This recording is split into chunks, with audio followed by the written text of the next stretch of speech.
खेल तमाशा किताब अब तक सुनाई और दोहराई जा रही थी। मास्टर बाली और रजनी ने शटलकॉक में देर तक राज किया। लेडी मेहर का दिल ही नहीं भरता था उस किताब को सुन सुनकर। और अमरा ये ऐसे याद हो गई थी कि वो बहुत आराम से शुरू से आखिर तक तकरीर की तरह उसे सुना सकती थी। किताब पढ़ने की सहमति की थी, वरना किताब तो उससे अज़्ज़फ़र हो चुकी थी। फिर अमराहा उन्हें एक मुँह में सुनाने लगी। नहीं नहीं, इशफाक अहमद के लिखे नहीं, यूनिवर्सिटी में लिखे जाने वाले चलते फिरते अफसाने। साई की तरफ से तो कोई मसला नहीं होगा, रात से है और सुना है उसके खानदान वाले हास्य रवायती हैं। उन्हें अगर मालूम हो जाए कि रूपा एक स्याफा मसाई को पसंद है तो मुश्किल से ही उसे एक दिन में यूनी में रहने देंगे। लेडी महर सर हिलाती रहीं। उन्हें साई की कहानी ने जज्बाती कर दी। मुझे तो आलियान की फिक्र होने लगी है तुम्हारी कहानियां सुन सुनकर। अमराहा ने लेडी महर को देखकर नजरें चुरा ली। शाने वाली है, फोन आया था उसका। आलियान भी शायद किसी न होगा। वो खामोश सी हो गई। आलियान कितना भी इनकार करे, मैं जल्द ही उसकी कर दूंगी। वो कहता है कामयाब तो सोचूंगा, लेकिन तब तक शायद मैं ना देख सकूं। मुझे इनकार तो नहीं करेगा, लेकिन मैं ज़बरदस्ती नहीं करना चाहती। आप उससे बहुत प्यार करती हैं ना? नहीं, वो मुझसे बहुत प्यार करता है।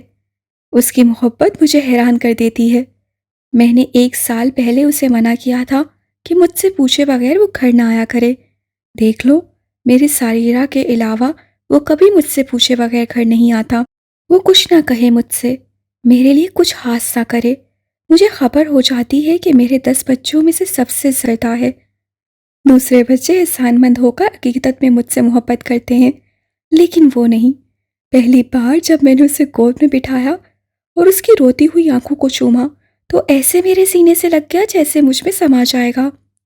वो मुझसे बार बार पूछता, मैं उसे छोड़कर तो नहीं जाऊंगी। उसकी माँ के बाद मैं दूसरी औरत हूँ जिससे वो बेपाया मोहब्बत करता है, और मुझे यकीन है तीसरी औरत उसकी बीवी होगी जिस पर वो कुर्बान ही हो जाएगा। आलियान के माँ बाप, खानदान? उससे हिम्मत करके पूछा। एक बार पहले भी हिम्मत की थी और लच्चू की मासी के बारे में उनके अलावा किसी और से बात करना नहीं चाहती। ये बहुत हसास मामला है। तुम आलियान की दोस्त हो अमराहा, लेकिन उससे उसके मासी के बारे में पूछने की गलती कभी ना करना। एक बार मैंने कोशिश की थी, उससे मुझसे दरख्वास्त की थी कि मैं इस बारे में कभी बात ना करूं। वो तकलीफ से गुजरना नहीं चाहता। इतने से जिक्र पर ही वो कई दिन गुमसुम रहा था। एक दिन वो ठीक हो जाएगा, मैं जानती हूँ। हर दुख और सदमे के भरने का अपना एक अलग वक्त और अंदाज होता है। मेरे लिए तो यही बहुत है कि वो अपनी ज़िंदगी में खुशबाश है। बहुत मुश्किल से मैंने उसे ठीक किया था। जब तक वो और ठीक ना हो जाए, मैं किसी को उसे तकलीफ देने नहीं दूंगी, वो कोई भी हो। खानदान के नाम पर उसके पास एक माँ थी जो जवानी में ही मर गई थी। अब मैं हूँ उसका खानदान, इसीलिए मुझे डर रहता है कि वो किसी एशियाई लड़की को पसंद ना कर ले।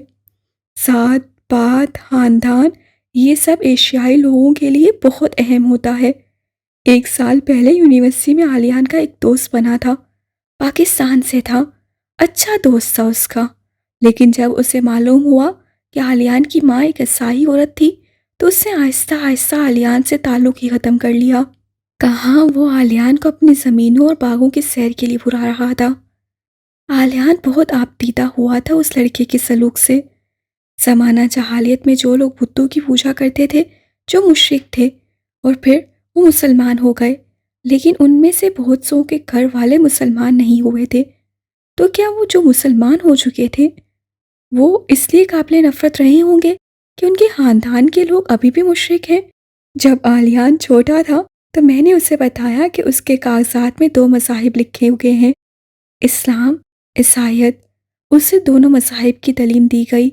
मैंने उससे दरख्वास्त की कि वो बालिग होने तक कोई ऐसा काम न करे जो इस्लाम के मुनाफी हो, और उसने मेरी दरख्वास्त मानी। मैंने ईसाई बच्चे भी पाले हैं अमराहा, लेकिन मैंने कभी उनकी मजहबी तालीम में अपनी खुदगर्जी को आड़े आने नहीं दिया। मैं चाहती तो सब बच्चों को इस्लाम कबूल करने के लिए कह सकती थी। वो मुझसे इतने मुतासिर थे कि फ़ौरन मेरी बात मान लेते। वो मुझे खुदा के बाद का दर्जा देते थे, लेकिन मैं अपनी ज़ात में छोटी हो जाती। शार्लेट मॉर्गन कभी गैर मुनासिब लिबास नहीं पहनती। मेरे लिए इतना ही बहुत है। मेरी रवायात में से उन्होंने कुछ तो अपना लिया है। वो मुझे वज़ू करवाते हैं। मैं कुरान पढ़ा करती थी तो मेरे पास बैठ जाया करते थे। आसान पर खामोश हो जाते हैं। उन्हें याद होता है रमज़ान कब आएगा, ईद कब होगी। जो अहादीस फरमान मैंने उन्हें सुनाए हैं वो उन्हें याद है। देखो हमराहा, हम सच्ची मोहब्बत से सब कुछ कर सकते हैं, सब। लेकिन खुदगर्जी, तंगदिली, ताज्जुब को दिल से ख़त्म करना होता है। दिल को साफ करो, पाक करो, तो ही मोहब्बत मुक़द्दस होकर उड़ती है। जैसे मुक़द्दस हस्तियों पर खुदाई पैगामात नाजिल होते हैं, मोहब्बत भी खुदाई पैगाम ही तो है। मोहब्बत हिसाब किताब से भरी होती है। दिल में बाल बराबर भी फ़र्क हो तो मोहब्बत अपना रुख बदल लेती है, मुंह फेर लेती है। उसके अब्दी क़याम के लिए वजूद को पाकीज़ा रखना पड़ता है। मोहब्बत अपना रुख बदल लेती है, मुंह फेर लेती है। अमराहा ने कितनी ही बार खुद को ये फ़िक्रा दोहराने दिया। चंद दिनों बाद उसने एक सूटेड बूटेड आदमी को तेज़ आवाज़ में निशिस्ता में बहस करते सुना। निशिस्ता का दरवाज़ा बंद था, फिर भी उस आदमी की आवाज़ें बाहर तक आ रही थीं। कौन है ये? अमराहा ने साधना से पूछा। मालूम नहीं, साल 1.5 साल पहले भी ये यहाँ आया था, काफ़ी बहस करके गया था, पुलिस पलवानी पड़ी थी। बाद में ये घर के इतराफ़ में घूमता फिरता भी देखा गया था। अमराहा ने रात को लेडी महर से पूछा तो उन्होंने सख्ती का ऐसा तासुर दिया कि अमराहा माजरत करके उठाई, यानी दूर रहो इस मामले से। और अमराहा दूर हो गई। रात को वो अपने कमरे की खिड़की के पास रखी कुर्सी पर बैठी पढ़ रही थी कि उससे आलियान को देखा, और ये पहली बार था कि उसे देखकर उसे बहुत बुरा लगा। उसकी साइकिल के पीछे वीरा बैठी थी। शटल कॉक के बाहर उसे उतार कर वो चला गया और वीरा जरा से लंगड़ाती हुई अंदर आ गई। क्या हुआ है तुम्हारे पाँव को? अमराहा ने बड़े तनकीदी नजरों से उसके पैर को देखा। उसे उसके पैर की कतन कोई फिक्र नहीं थी। सड़क पर गिर गई थी, हल्की सी चोट आ गई है। तुम्हारी साइकिल कहाँ है? आज तो मैं साइकिल पर गई ही नहीं हूँ। तो तुम वापस कैसे आई हो? वीरा ने बड़े आराम से उसे देखा। अमराहा, तुमने खिड़की से देख तो लिया है कि मुझे आलियान छोड़ कर गया है। अमराहा को खामोश हो जाना पड़ा। यानी उसका पाँव टूटा तो उसने आलियान से कहा कि मुझे घर छोड़ाओ रात के इस वक्त, और वो अभी आ गया। गहरी रात स्याह हो गई और नींद ने उड़ान भर ली। सारी रात आसमान से स्याही बरसती रही। सब कुछ इस स्याही के लबादे में मलूफ होता चला गया। उसके लिए अगली कई रातें सोना दो भर हो गया। उससे फिर से हिम्मत की आलियान के पास जाने की। दोबारा गई और उसकी पुश्त देखकर सहम कर पलट आई। वो आंखें जो उसे देखकर जगमगाया करती थीं, अब उसे पहचानने से भी इनकारी हो जाती तो वो रोज़ सी पड़ती। और फिर एक बार वो उसे मुखातिब करने की जुर्रत कर बैठी। आलियान! वो अपने किसी दोस्त के साथ बात कर रहा था। दोस्त चला गया तब वो उसकी तरफ पलटा। इतनी देर लगी उसे पलटने में। उससे अगली बात ना हो सकी और घबरा कर उससे बैग में से एक अदर चॉकलेट निकाल कर उसके आगे की। ये लो मेरी तरफ से ट्वीट। एक लम्हे के लिए ही सही, लेकिन वो हैरान हुआ। मैं तुम्हारे लिए लाई हूँ। अमराहा ने मुस्कुराने की कोशिश की जबकि वो रो देने को थी। मैं ट्वीट नहीं लेता। उससे अपना रुख मोड़ लिया। तो मुझे दे दो, मैं अभी भी लेती हूँ। उसकी पुश्त से वो बोली। आवाज़ कांप रही थी और वो खुद भी। आलियान ने जरा सी गर्दन मोड़कर उसकी तरफ देखा। वो लाजवाब हो चुका था। सिर्फ एक लहजे के लिए वो पुराना आलियान नजर आया और फिर वो तेजी से आगे बढ़ गया, जैसे किसी भूले भटके इंसान ने उसे रास्ता पूछने के लिए रोका था। कितना कुछ बदल गया है, कितना कुछ बदल रहा है। अमराहा ने उसे दूर तक जाते देखा और जब वो नजर आना बंद हो गया तो पलट गई। जिस वक्त वो पलटी उस वक्त आलियान ने उसे बहुत दूर से खुद को मुकम्मल छुपा कर जाते हुए देखा। उसे उसके पीछे जाने की कोई हाजत नहीं रही थी। ना वो ये चाहता था कि वो उसके पास आया करे। उसे खुद को उससे दूर ही रखना था और वो खुद को दूर ही ले गया था। लेकिन रात भर जागने के बाद वो मुंह अंधेरे हॉल से निकल गया था। घुटन का ये आलम था कि उसे लगता था ज़मीन और आसमान आपस में मिल रहे हैं और वो उन दोनों के दरमियान दबकर मर जाएगा। पहले वो हॉल के बाग में आया।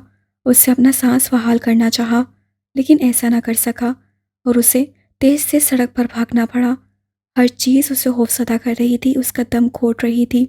वो भागता रहा और शहर के अंदर होकर भी शहर से दूर निकल गया। अगर वो किसी से भाग रहा था तो वो किसी उसके अंदर था और उस किसी को वो अपने अंदर साथ लिए भाग रहा था। वो किसी एक मार्गरेट थी, एक वलीदुल बशर, एक सिसकियाँ भरता हुआ, एक धुतकारता हुआ। दोनों लोगों से में सजा मैदान हशर था और हर तरफ खून ही खून था। मार्गरेट की मासूमियत का, शिद्दत का, अकीदत का, मोहब्बत का। आखिरी चीज़ कौड़ियों के मुकाबिल दूसरे पलड़े में रखी गई थी और बेवज़न रही थी। इस वक्त उसे अपनी ज़ात समेत दुनिया के किसी अजूबे से कोई दिलचस्पी ना रही। उसे किसी उरूज, किसी कामयाबी, किसी ज़िंदगी की चाह ना रही। अपनी ज़ात की हुक्मरानी में उसने एक ग़ुलाम की हैसियत अख्तियार कर ली। ने जहानों के ख्वाब बस हुए। ये ख्याल ही उसे दीवानगी लगा कि अब वो पहले की तरह ठीक ठाक जिंदा रह सकेगा। उस पर हर ख्याल घरां गुजरा सवाए मौत के ख्याल से। उस पर वारिद होने वाली चीज़ों में आगे भी मौत रही और पीछे भी, अव्वल भी, आखिर भी, ज़रूरी भी और अशद भी। वही सब उसके साथ होने लगा जो मार्गरेट के साथ हुआ था।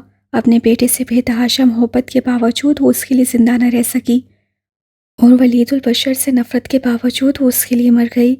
इसमें कसूर मार्गरेट का नहीं था, इसमें कसूर उस सुर फना का था जो मोहब्बत की मुट्ठी में बंद मिलता है। एक ही रात में ये दूर फना उसके वजूद की सिप्पी में आन बरजुमा हुआ और वो इस कैफियत में आ गया जिसमें पुल से छलांग लगा दी जाती है, कनपट्टी पर पिस्तौल रख ली जाती है और ट्रिगर दबाने में तामुल नहीं किया जाता, या सर के बालों को मुट्ठियों में जकड़ कर दरो दीवार से टकरे मारी जाती हैं और दिल के मुकाम पर मुक्के मारे जाते हैं। ये नुक्ताए फना होता है, बस मिट जाने की ख्वाहिश उसका आगाज़ होता है। उससे पुल से छलांग लगाई न ट्रिगर दबा सका, बस आबे फना पिए दीवानों की तरह शहर बदलते मोलक घूमते चलते आलियान मार्गरेट को ख़त्म करता रहा। वो कब्रिस्तान मार्गरेट के पास भी गया था। वहाँ मार्गरेट के मरने के बाद पहली बार खुद चल कर गया था। इदारे में कब्रिस्तान जाने का इंतज़ाम किया जाता था, लेकिन वो सख्ती से इनकार कर दिया करता था। उसे इस मार्गरेट के पास नहीं जाना था जो अब ताबूत में थी। क्या था अगर वो उस एक कमरे के घर के ताबूत में खुद को जिंदा मुर्दा रखने पर कुदरत रख लेती। अब वो उसके पास आया था तो उसके हाथ में फूल नहीं थे, लेकिन आंखों में आंसू बहुत थे। मार्गरेट की कब्र को हथेली से मसलते उसके अपने अंदर से कच्चे गोश्त की धीमी आंच पर चलने की पसंद आने लगी। उससे खुद को सूंघा, पागलों की तरह सूंघा। वो तो मार्गरेट बन रहा था। उसे खौफ आया, खौफ से वो वहां से भागा। उसे मार्गरेट तो नहीं बनना था, जबकि वो मार्गरेट ही बन रहा था।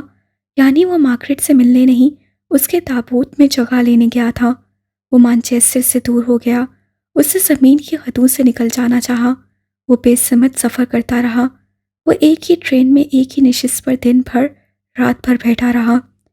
वो किसी भी एक शहर की एक ही सड़क पर करोड़ों बार चकराता रहता, चाबी के गुड्डे की तरह।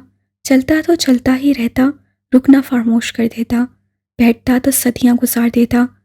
वो फैसले की कैफियत में था, ना नतीजे की। वो आर था ना पार, बस वो गुम हो चुका था और खुद को ढूंढने की रति बराबर कोशिश नहीं करना चाहता था। जैसे उस पर सब आश्कार हो चुका था और वो सबसे अनजान भी था। देखो मैं कूद जाऊंगी वलीद, हाँ मैं कूद ही जाऊंगी, आकर मुझे रोक लो। लो मैं कूद रही हूँ, आओ वलीद आ जाओ। आखिरी सफ़र से पहले आखिरी जुमलों में से एक ये जुमला भी था। वो सहम का मार्गरेट से लिपट जाता कि वो उठकर भाग ना जाए और कूद ना जाए, और वो ज़िंदगी के उस तरफ कूद ही गई। और ज़िंदगी के इस तरफ उसका बेटा बैठा था, लंदन ब्रिज पर। मार्गरेट को लंदन ब्रिज पसंद था। उन दोनों की आखिरी तस्वीर वहीं ली गई थी। कूद जाने का ख्याल उसके ज़हन में भाग दौड़ रहा था। वो एक बेंच पर बैठा था। तुम यहाँ बैठो, मैं तुम्हारे लिए कुछ खाने को लाती हूँ। एक अफ्रीकी निषाद औरत की मुशक्कत ज़दा और थकी हुई आवाज़ आई। वो एक 8 साला बच्चे को उसके पास बिठाकर खुद चली गई। बच्चा लागर और बीमार सा था। माँ को दूर जाते देखते रहने के बाद उससे अपने करीब रखे थैले को खोला और उसमें से किसी कदर अकीदत से 3 घोड़ों का गोल गोल घूमने वाला खिलौना निकाला। खिलौना काफ़ी हस्सा हाल और टूटा फूटा सा था। बच्चे ने उंगली को घोड़े की अगली टांगों में फंसाकर उससे गोल घुमा दिया। तीनों घोड़े आगे पीछे भागने लगे और घोड़ों की टापू और हनाने की आवाज़ें खिलौने में से निकलने लगीं। बच्चा ऐसे मुस्कुराने लगा जैसे किसी एक घोड़े पर वो खुद सवार हो, सबसे आगे वाले पर। घोड़ों के साथ उसकी मुस्कुराहट दौड़ने लगी। बच्चे के नन्हे से कहके ने आलियान को मुतवज्जा किया, फिर उसकी जानदार मुस्कुराहट ने। बच्चा सारी दुनिया से बेनियाज घोड़ों को दौड़ा रहा था। तुम उन्हें दौड़ाना चाहते हो? बच्चे ने अजनबी की नज़रें खुद पर महसूस करके उसे अपना हरसाना इस्तेमाल करने की इजाज़त देनी चाहिए। ये देखो, ये ऐसे चलता है। उसने घोड़े की अगली टांगों को पकड़कर घुमाया। और सुनो, इसकी आवाज़ें कितनी प्यारी हैं। मैंने कभी इतनी प्यारी आवाज़ें नहीं सुनी। तुमने भी नहीं सुनी होंगी। खिलौना उसने आलियान के कान के करीब किया और ये सब करते हुए ऐसे पुरजोर सा था कि एक अजनबी उसके खिलौने से मुतासिर हो चुका है। आलियान ने बच्चे के चेहरे को ऐसे देखा कि वो इन दिनों हर चेहरे को देख रहा था कि ये सब जिंदा क्यों है। क्या उन्हें जिंदगी से दूर नहीं भागना? उसी पल उसके अंदर किसी कुव्वत ने उसे उकसाया कि वो बच्चे से मुकालमा करे। ये कुव्वत इतनी शिद्दत से उसके अंदर जागी कि इतने दिनों से एक लफ्ज़ से मुंह से निकालने की सहमत ना करते आलियान ने खुद को बोलते पाया। उससे बच्चे के हाथ से खिलौना ले लिया। ये टूटा हुआ है। उससे कदरे सफाकी से कहा। बच्चे का बीमार चेहरा फीका सा पड़ा और उसे अपनी प्यारी चीज़ के लिए ऐसे कलमात पर सदमा पहुंचा। नहीं, ये बिल्कुल ठीक है। उसने इस अंदाज में कहा कि दुनिया का कोई इंसान उसे झुठला नहीं सकता था। देखो, इस घोड़े की दुम नहीं है, इस वाले का सर नहीं है और इस घोड़सवार का बाजू टूटा हुआ है। इस बात से बच्चे को और सदमा मिला, लेकिन उसने ऐसा अंदाज अपना लिया कि वो उस बात के खिलाफ भी डट कर दिखा सकता है। इससे फर्क नहीं पड़ता, ये घोड़े फिर भी दौड़ते हैं। उसने उस अंदाज में हंसकर कहा जैसे आलियान पागल हो। आलियान पागल ही था। वो बच्चे की बात पर सुन हो गया। इससे फर्क नहीं पड़ता, ये घोड़े फिर भी दौड़ते हैं। ये गूंज उसके कानों के पर्दों से कहीं अंदर उतरी और उसने जाना कि वो किस बात से अनजान रहा है। बच्चे ने जो फलसफा अपना रखा है वो फलसफियों के बस की बात ना थी। अगर इन सब घोड़ों की टांगें टूट जाएं, सर भी, और सब घड़सवार मर जाएं तो उसकी आवाज़ कांप रही थी। ये फिर भी दौड़ेंगे। मैं उन्हें दौड़ा लूंगा और घड़सवारों को मैं मरने नहीं दूंगा। बच्चे ने इनकलाब बर्पा कर देने वाले इनकलाबी के से अंदाज में हाथ की मुट्ठी को हवा में लहराकर कहा, ये देखो। उससे एक घड़सवार पर उंगली रखी। ये टूटकर गिर चुका था, तुम्हारी जुबान में ये मर चुका था। मैंने इसे घोड़े की पीठ पर रखकर बांध दिया। तुम गौर करोगे तो भी तुम्हें वो बारीक मजबूत धागा दिखाई नहीं देगा जिससे मैंने इस घड़सवार को बांधा है। करो गौर, ढूंढो वो धागा। आलियान ने गौर किया। वो धागे को ढूंढ ना सका। बच्चा इस मामले में अपने फन की बुलंदियों पर रहा था। मैंने कहा ना, मैं घड़सवारों को मरने नहीं दूंगा।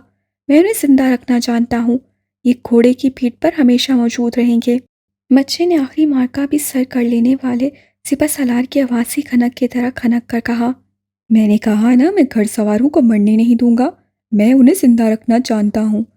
ये फिक्रा आलियान के अंदर आसमान से निकलने वाली धनक की तरह फैल गया। और इसकी चाबी ये भी टूटी हुई है। उसके अंदर छुपकर बैठे पुराने आलियान ने दुआ की कि काश बच्चा उसे लाजवाब कर दे। बच्चे ने फातहा की सी सरबासूज होती मुस्कुराहट को अपने होंठों पर सजा लिया। इसकी चाबी है मेरे पास, जो कभी नहीं टूटेगी, ये देखो। उससे वो उंगली जो वो घोड़े की टांगों में उड़ोस कर दौड़ाता रहा था उठाई। ये है इसकी चाबी, मैं हूँ इसकी चाबी। कहकर उससे घोड़ों को उस असीम चाबी के जरिए फिर से दौड़ाया और मायूसी के मैदान में उम्मीद के घुड़सवार दौड़ने लगे। उसने उसे लाजवाब कर दिया था। सिप्पी ने मुंह खोला और दूरफना को उगल दिया, क्योंकि इंसान पर यह जायज़ नहीं कि अपने अंदर वो उसे जगा दे। इस आबे फना का चश्मा उस पर हराम किया गया है। एक बच्चा भी जानता है कि टूटे हुए खिलौने को कैसे चलाया जाएगा। मैं हूँ इसकी चाबी। घोड़सवार मुकाबले के शोर से ललकार उठे। घोड़ों की टापों ने दलदली जंगल को भी पिछाड़ डाला। उन पर इंसान सवार थे, वो इंसान जो दुख को शिकस्त होती के समंदरों को भी बांट जाते हैं। घोड़े को गिरने ना दो, घोड़सवार को मरने ना दो। अक़वाल याद करके जिंदगी गुजारने की कोशिश करती मार्गरेट को काश कोई ये फलसफा सिखा देता और अब वो जिंदा होती और उसका बेटा पुल के धाने पर ना बैठा होता। जो इंसान रोता है वो आसमानी फरिश्तों को रंजीदा कर देता है।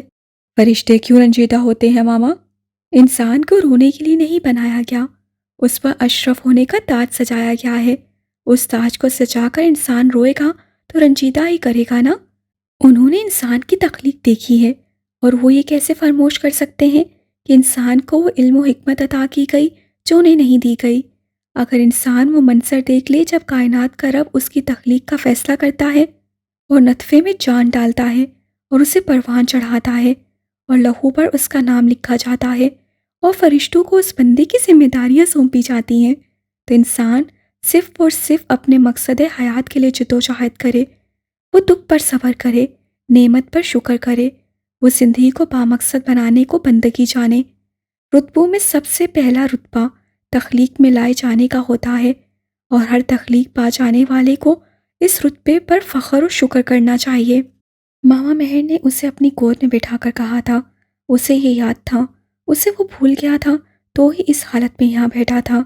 ज़िंदगी में जो जज्बा आपको बर्बाद करने लगे, उस जज्बे से दूर हो जाएं, क्योंकि इंसान को ये नहीं भूलना चाहिए कि उसकी तख्लीक का फ़ैसला खुदा ने किया है। वो अपना खुदा खुद नहीं बन सकता, वो खुद को बर्बाद नहीं कर सकता। बच्चे की पेशानी चूमकर आलियान वहाँ से उठाया। उसे मार्गरेट नहीं बनना था। उसके पीछे बच्चा घोड़े दौड़ा रहा था, सांस बचा रहा था, क्योंकि उस खिलौने की चाबी वो खुद था और वो घुड़सवार उस वक्त तक नहीं गिरकर मरेंगे जब तक वो चाबी सलामत थी। जिंदगी खेल नहीं है, जिंदगी मैदान है, अब का मैदान, और अब की जिंदगी के लिए घोड़े गिरने ना दें, घुड़सवार को मरने ना दें। ये फ़र्ज़ है, वरना इंसान अशरफ होने का शर्फ खो देगा। ये हकीकत है। वो मैनचेस्टर वापस आया तो ज़राअत हो चुकी थी। वो अपनी जॉब पर हार्ड रॉक आ गया। मुझसे कुछ ना पूछना।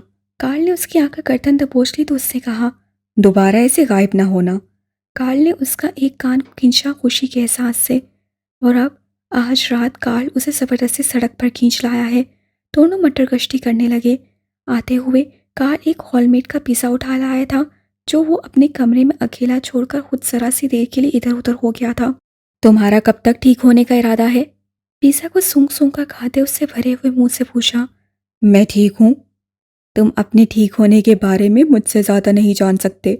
जब तुम छोटे थे तब भी तुम ऐसे रहा करते थे। ठीक है, अभी मैं पूरा ठीक नहीं हूँ। चलो फिर ये बताओ, पूरे ठीक कब तक हो जाओगे? जिंदगी एक अजीब मजमून है ना कार्ल। अपने ना ठीक होने की बात उससे ज़िंदगी से शुरू की। बिल्कुल नहीं, जिंदगी एक खाली मजमून है। ये मजमून पढ़ा जाने वाला नहीं, लिखा जाने वाला है। इसे हम लिखते हैं। ये जिंदा दिल होगा, रंगीन या कामयाब, ये हम तय करते हैं। ये मुश्किल होगा, बेकार या फजूल, ये भी। इसका अनवान हम हैं। मैं कार्ल, तुम आलियान। मुझे देखो, क्या तुमने मुझे कभी रोते हुए देखा है? मैंने खुद को खुद कभी रोते हुए नहीं देखा। जिस दिन तुमसे शरारत की थी, तुम्हारी रोनी शक्ल देखकर की थी, वरना तुम जैसे थे वैसे बच्चे मुझे पसंद नहीं थे। तुम मेरे मिजाज के नहीं थे। जानता हूँ, मेरी समझ में नहीं आ रहा मैं तुम्हारे साथ इतना अच्छा क्यों बन रहा हूँ। पर सुनो, एक दिन चर्च में सर्विस के बाद फादर ने मुझे रोक लिया। मैं खामोश और उदास रहा करता था। काफ़ी छोटा था मैं उस वक्त। वो कई बार मुझे समझा चुके थे कि ज़िंदगी को ऐसे उदास होकर ना गुजारूं। उस दिन उन्होंने मेरे सामने एक ग्लास तोड़ा। ग्लास गिरकर टुकड़े टुकड़े हो गया। उन्होंने मुझसे पूछा कि क्या मैं उन टुकड़ों पर नंगे पांव चलना चाहूँगा। मैंने इनकार कर दिया। उन्होंने कहा कि दुख टूटा हुआ गिलास है, किरचियाँ और टुकड़े, उन पर चलकर हम खुद को जख्मी ही कर सकते हैं। बस जो हो चुका है उसे बदला नहीं जा सकता। ग्लास टूट चुका है, अब कुछ नहीं हो सकता। टूटे हुए ग्लास को उठाओ और बाहर फेंक दो। इसकी किरचियों पर खुद को घसीटते रहने की कोई ज़रूरत नहीं। ये कमअक्ली और बेवकूफ़ी है, जबकि इंसान से अरफा तवक्कुआत वाबस्ता की जाती हैं। काल सारा पिज़्ज़ा खा चुका था और खाली डब्बा डस्टबिन ढूंढकर उसमें डाल चुका था। ये सब बातें करके मैंने ये भी साबित कर दिया कि मैं तुमसे ज़्यादा समझदार और बहादुर हूँ। आलियान ने उस खामोश और बहादुर इंसान को देखा जो किसी का पिज़्ज़ा चुरा कर खा रहा था। अगर तुम उसकी वजह से अपसेट हो तो मैं उसे यूनि से निकलवा सकता हूँ। कार्ल ने संजीदगी से कहा। और तुम्हें उसकी ट्वीट ले लेनी चाहिए थी, लेकर मुझे देते थे। ऐसे मामलात में गुस्सा नहीं करते। किसे निकलवाने का कह रहे हो? अमराहा को। कौन अमराहा? कार्ल खामोश उसे देखता रहा, फिर कंधे उचका दिए। कौन अमराहा? दिलचस्प। तुम किसके बारे में बात करना चाह रहे हो कार्ल? ठीक है, बात यहीं ख़त्म, बल्कि सब ख़त्म। फिर तुम पहले जैसे क्यों नहीं हो रहे हो? ऐसा लगता है तुम्हारी खाल में कोई और चल फिर रहा है। कार्ल ने उसकी नाक की चुटकी ली। आलियान की खाल में आलियान ही है। आलियान ने उसके दोनों कानों को एक साथ मरोड़ा। खुद को धोखा दे रहे हो? एक दौड़ हो जाए। आलियान ने पेशकश की। कार्ल ने जानदार कहका लगाया। बात बदल रहे हो? 4, 3, 2। आलियान ने उंगलियां उठाईं। 1। कार्ल चिल्लाया और भाग खड़ा हुआ। आलियान भी। अब बस यही हल था।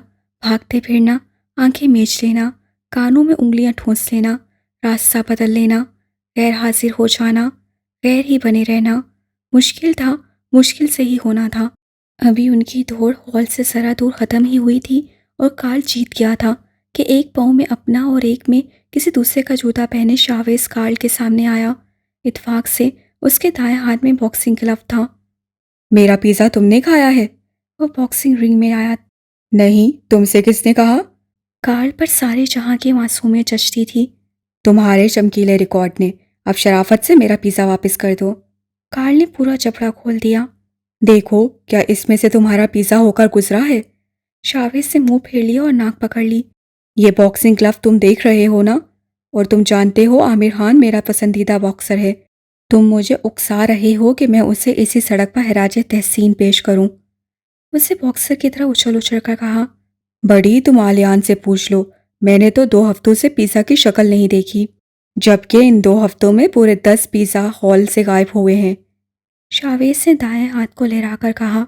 कार्ल ने उस घूंसे से अपनी नाक बचाई। इसने ही पिज़्ज़ा खाया है। आलियान ने कहा। कार्ल को जरा हैरत नहीं हुई, उसे आलियान से यही तवक्का थी। शावेज ने हाथ लहराया, मुक्का मारने के लिए नहीं बल्कि मुक्के की तवक्का की आमद की खबर देने के लिए। जो टेस्टोनी के जूते तुमने मार्क को रेंट पर दिए थे, मैं एहतियातन उन्हें उसकी वार्डरोब से निकालकर अपनी वार्डरोब में लॉक कर आया हूँ। आलियान पागलों की तरह हंसने लगा कि अब कार्ल तुम क्या करोगे। कार्ल खामोश सा शावेज को देखने लगा। उसके जूते पिज़्ज़ा से महंगे थे। अब तुम पिज़्ज़ा ले आना और जूते ले जाना।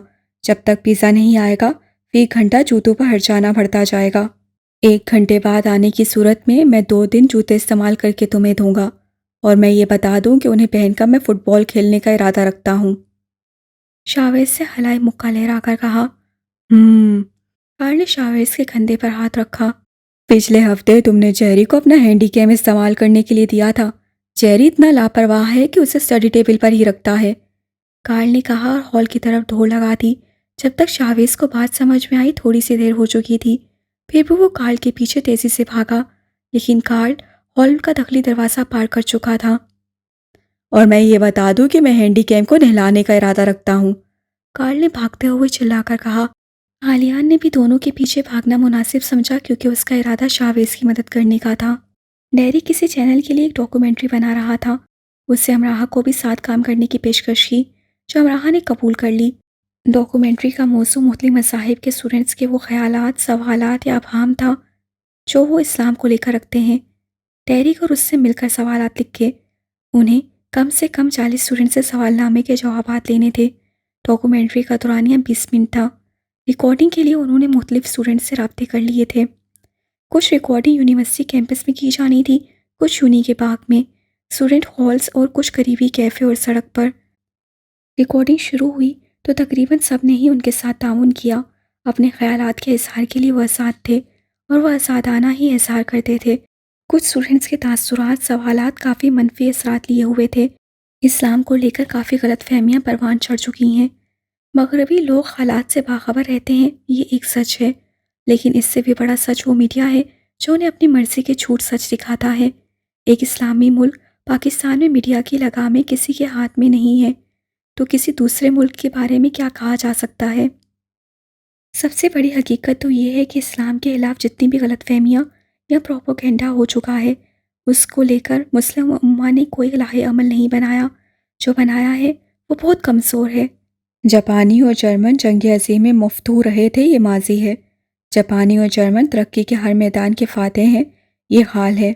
हर कौम खुद पर टूटने वाली अफताद से सबक सीखती है, उस अफताद से छुटकारा हासिल कर लेती है। मुस्लिम कौम क्यों नहीं?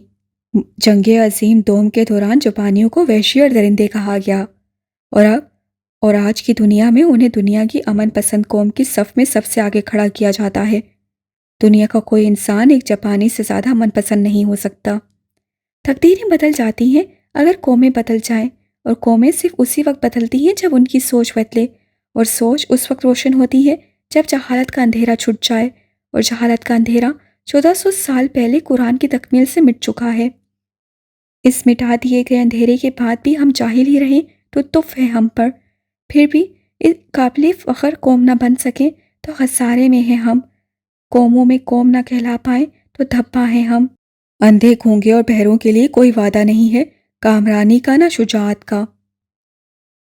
पाल का ताल्लुक यूनान से था। वो एक तकरीबन लामज़हबी मशहूर था। यूनिवर्सिटी में वो अपने तेज़ मिजाज की वजह से जाना जाता था। उसे तखरीबी ज़हन का मालिक भी कहा जाता था। डॉक्यूमेंट्री के लिए जब स्टूडेंट से रब्ते किए गए तो उससे डायरेक्ट से रिकॉर्डिंग की ख्वाहिश का इजहार किया। कैमरा ऑन होते ही उसने इस्लाम को लेकर इंतहा शिद्दत पसंदाना ख़यालात का इजहार शुरू कर दिया। डॉक्यूमेंट्री के लिए आज़ादी राय की इजाज़त दी गई थी, लेकिन इसका ये मतलब ही नहीं था कि ऐसा गिरा हुआ अंदाज अपनाया जाता। रिकॉर्डिंग ऑक हाउस के बाग में की जा रही थी। डेरिक ने कैमरा बंद कर दिया तो वो जिद करने लगा कि उसे आज़ादी राय का हक पूरी तरह से इस्तेमाल करने दिया जाए। तुम्हारा अंदाज मुनासिब नहीं है, डेरिक ने तहामुल से कहा। क्यों, मेरे अंदाज को क्या हुआ है? वो चिढ़ गया। तुम इल्ज़ामात लगा रहे हो। क्या इल्ज़ाम लगाया है? मुझे तुमसे बहस नहीं करनी। डेरिक ने बात खत्म की। तुम मेरी बेइज्जती कर रहे हो। वो बिलावजह गुस्से में आ गया। और तुम जो इतनी घटिया जुबान का इस्तेमाल कर रहे हो, शुक्र करो मैंने तुम्हारा मुंह नहीं तोड़ दिया। अमराहा बोले बगैर न रह सकी, जबकि डेरिक ने उसे खामोश रहने के लिए कहा था। पॉल और भड़क उठा कि गालियां देने लगा और अमराहा को मुखातिब करके जो दिल में आया कहने लगा। डेरिक ने अमराहा को चलने का इशारा किया, लेकिन अमराहा हिली नहीं। मुझे सुन लेने दो इसकी बकवास, अमराहा गुस्से में चिल्लाई। इसकी ज़रूरत नहीं है अमराहा, चलो अकल से काम लो। लेकिन अमराहा ने अकल से काम नहीं लिया और वो पॉल की बकवास सुनती रही। अमराहा, खुदा के लिए चलो। डेरिक मिन्नत करने लगा। वो अमराहा का सुर्ख होता चेहरा देख रहा था। जाहिलों से बहस नहीं करते अमराहा। डेरिक ने उसे समझाना चाहा। ये यूनिवर्सिटी स्टूडेंट है, जाहिल नहीं, अमराहा गुस्से से बोली। तुम यहाँ से चलो बस। पॉल मुसलसल उल्टी सीधी बातें कर रहा था। उससे ऐसे सवाल पूछ रहा था जिनके जवाब में खामोश रहा जा सकता था या उसके मुंह पर थप्पड़ मारे जा सकते थे। और जब उसकी बकवास फट गई तो अमराहा ने उसके मुंह पर थप्पड़ दे मारा। बकवास बंद करो अपनी जलील इंसान। अमराहा की बर्दाश्त की हद खत्म हो गई थी। डेरिक एकदम से पॉल और अमराहा के दरमियान आया। अमराहा, जाओ तुम यहाँ से, डेरिक चिल्लाया। पॉल किसी भैंसे की तरह बेकाबू हो रहा था। कुछ दूसरे स्टूडेंट्स डेरिक और पॉल की तरफ भागे जो कुत्तम कुत्ता हो रहे थे। पॉल अमराहा की गर्दन दबोच लेना चाहता था।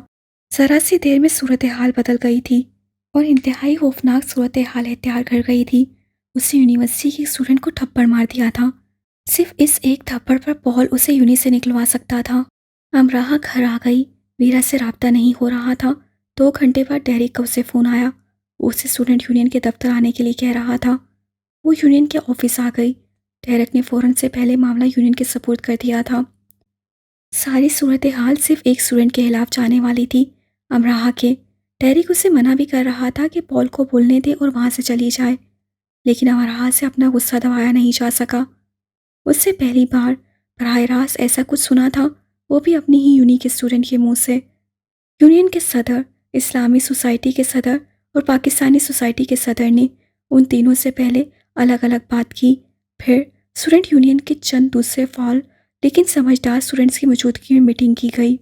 यूनियन के सदर जे पीटरसन ने अमराहा के अमल को सख्त नापसंद किया। वो बकवास कर रहा था, मैं बर्दाश्त नहीं कर सकी। अमराहा को जे पीटरसन के रद्द अमल पर और गुस्सा आया। बहरहाल उसने अपनी जुबान का इस्तेमाल किया, आपने हाथ का। आपका रद्द अमल संगीन है। आप जानती हैं इस बिना पर वो आपको यूनिवर्सिटी से निकलवा सकता है। माय फुट, अगर उसने दोबारा भी ऐसी बकवास की तो मैं उसका मुंह तोड़ दूंगी। मीटिंग में मौजूद एक एक शख्स ने एक दूसरे की तरफ देखा। आप अपने मजहब के किस असूल के तहत उसका मुंह तोड़ देंगी? आलियान उससे पूछ रहा था। तशद्दुद की तो इस्लाम में गुंजाइश ही नहीं है, इंतहाई हद पर जाकर भी। और ऐसी फजूलियत की गुंजाइश है? अमराहा को आलियान की बात बुरी लगी। उसे ये भी बुरा लगा कि इतने सारे लोगों में वो उसे गलत साबित करना चाह रहा है।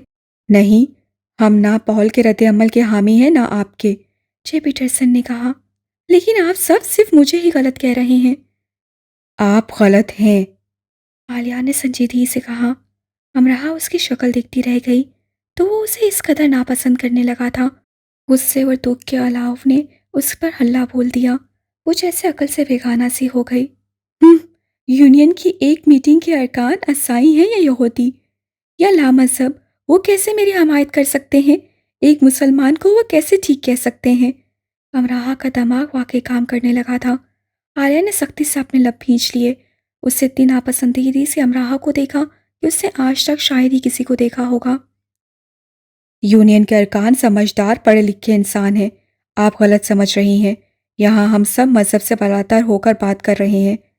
हम मसले के हल के लिए आपके पास बैठे हैं, आपको समझाने के लिए। आपकी गलती है, मान जाएं। पॉल से मफामत कर लें। हरगिज़ नहीं। आपको इससे पहले माजत करनी होगी, आप कर लें। वो भी कर लेगा, वरना इस मामले को हम यूनिवर्सिटी इंतज़ामिया तक जाने से नहीं रोक सकेंगे। जो होगा वो मैं देख लूंगी। मैं उससे माजरत हरगिज़ नहीं करूंगी। ठीक है, ये मामला यूनिवर्सिटी इंतज़ामिया के पास ही जाना चाहिए फिर। मिस अमराहा को यूनिवर्सिटी से चले जाना ही बेहतर होगा। यह आलियान की कराहत आवाज़ से जैसे सुनकर अमराहा बिलबिला से उठी थी। हाँ, वो उससे शदीद नफरत ही तो करने लगा है अब। मीटिंग बगैर किसी नतीजे के बर्खास्त हो गई। अमराहा ने स्टूडेंट यूनियन के ऑफिस से बाहर निकलते आलियान को जा लिया।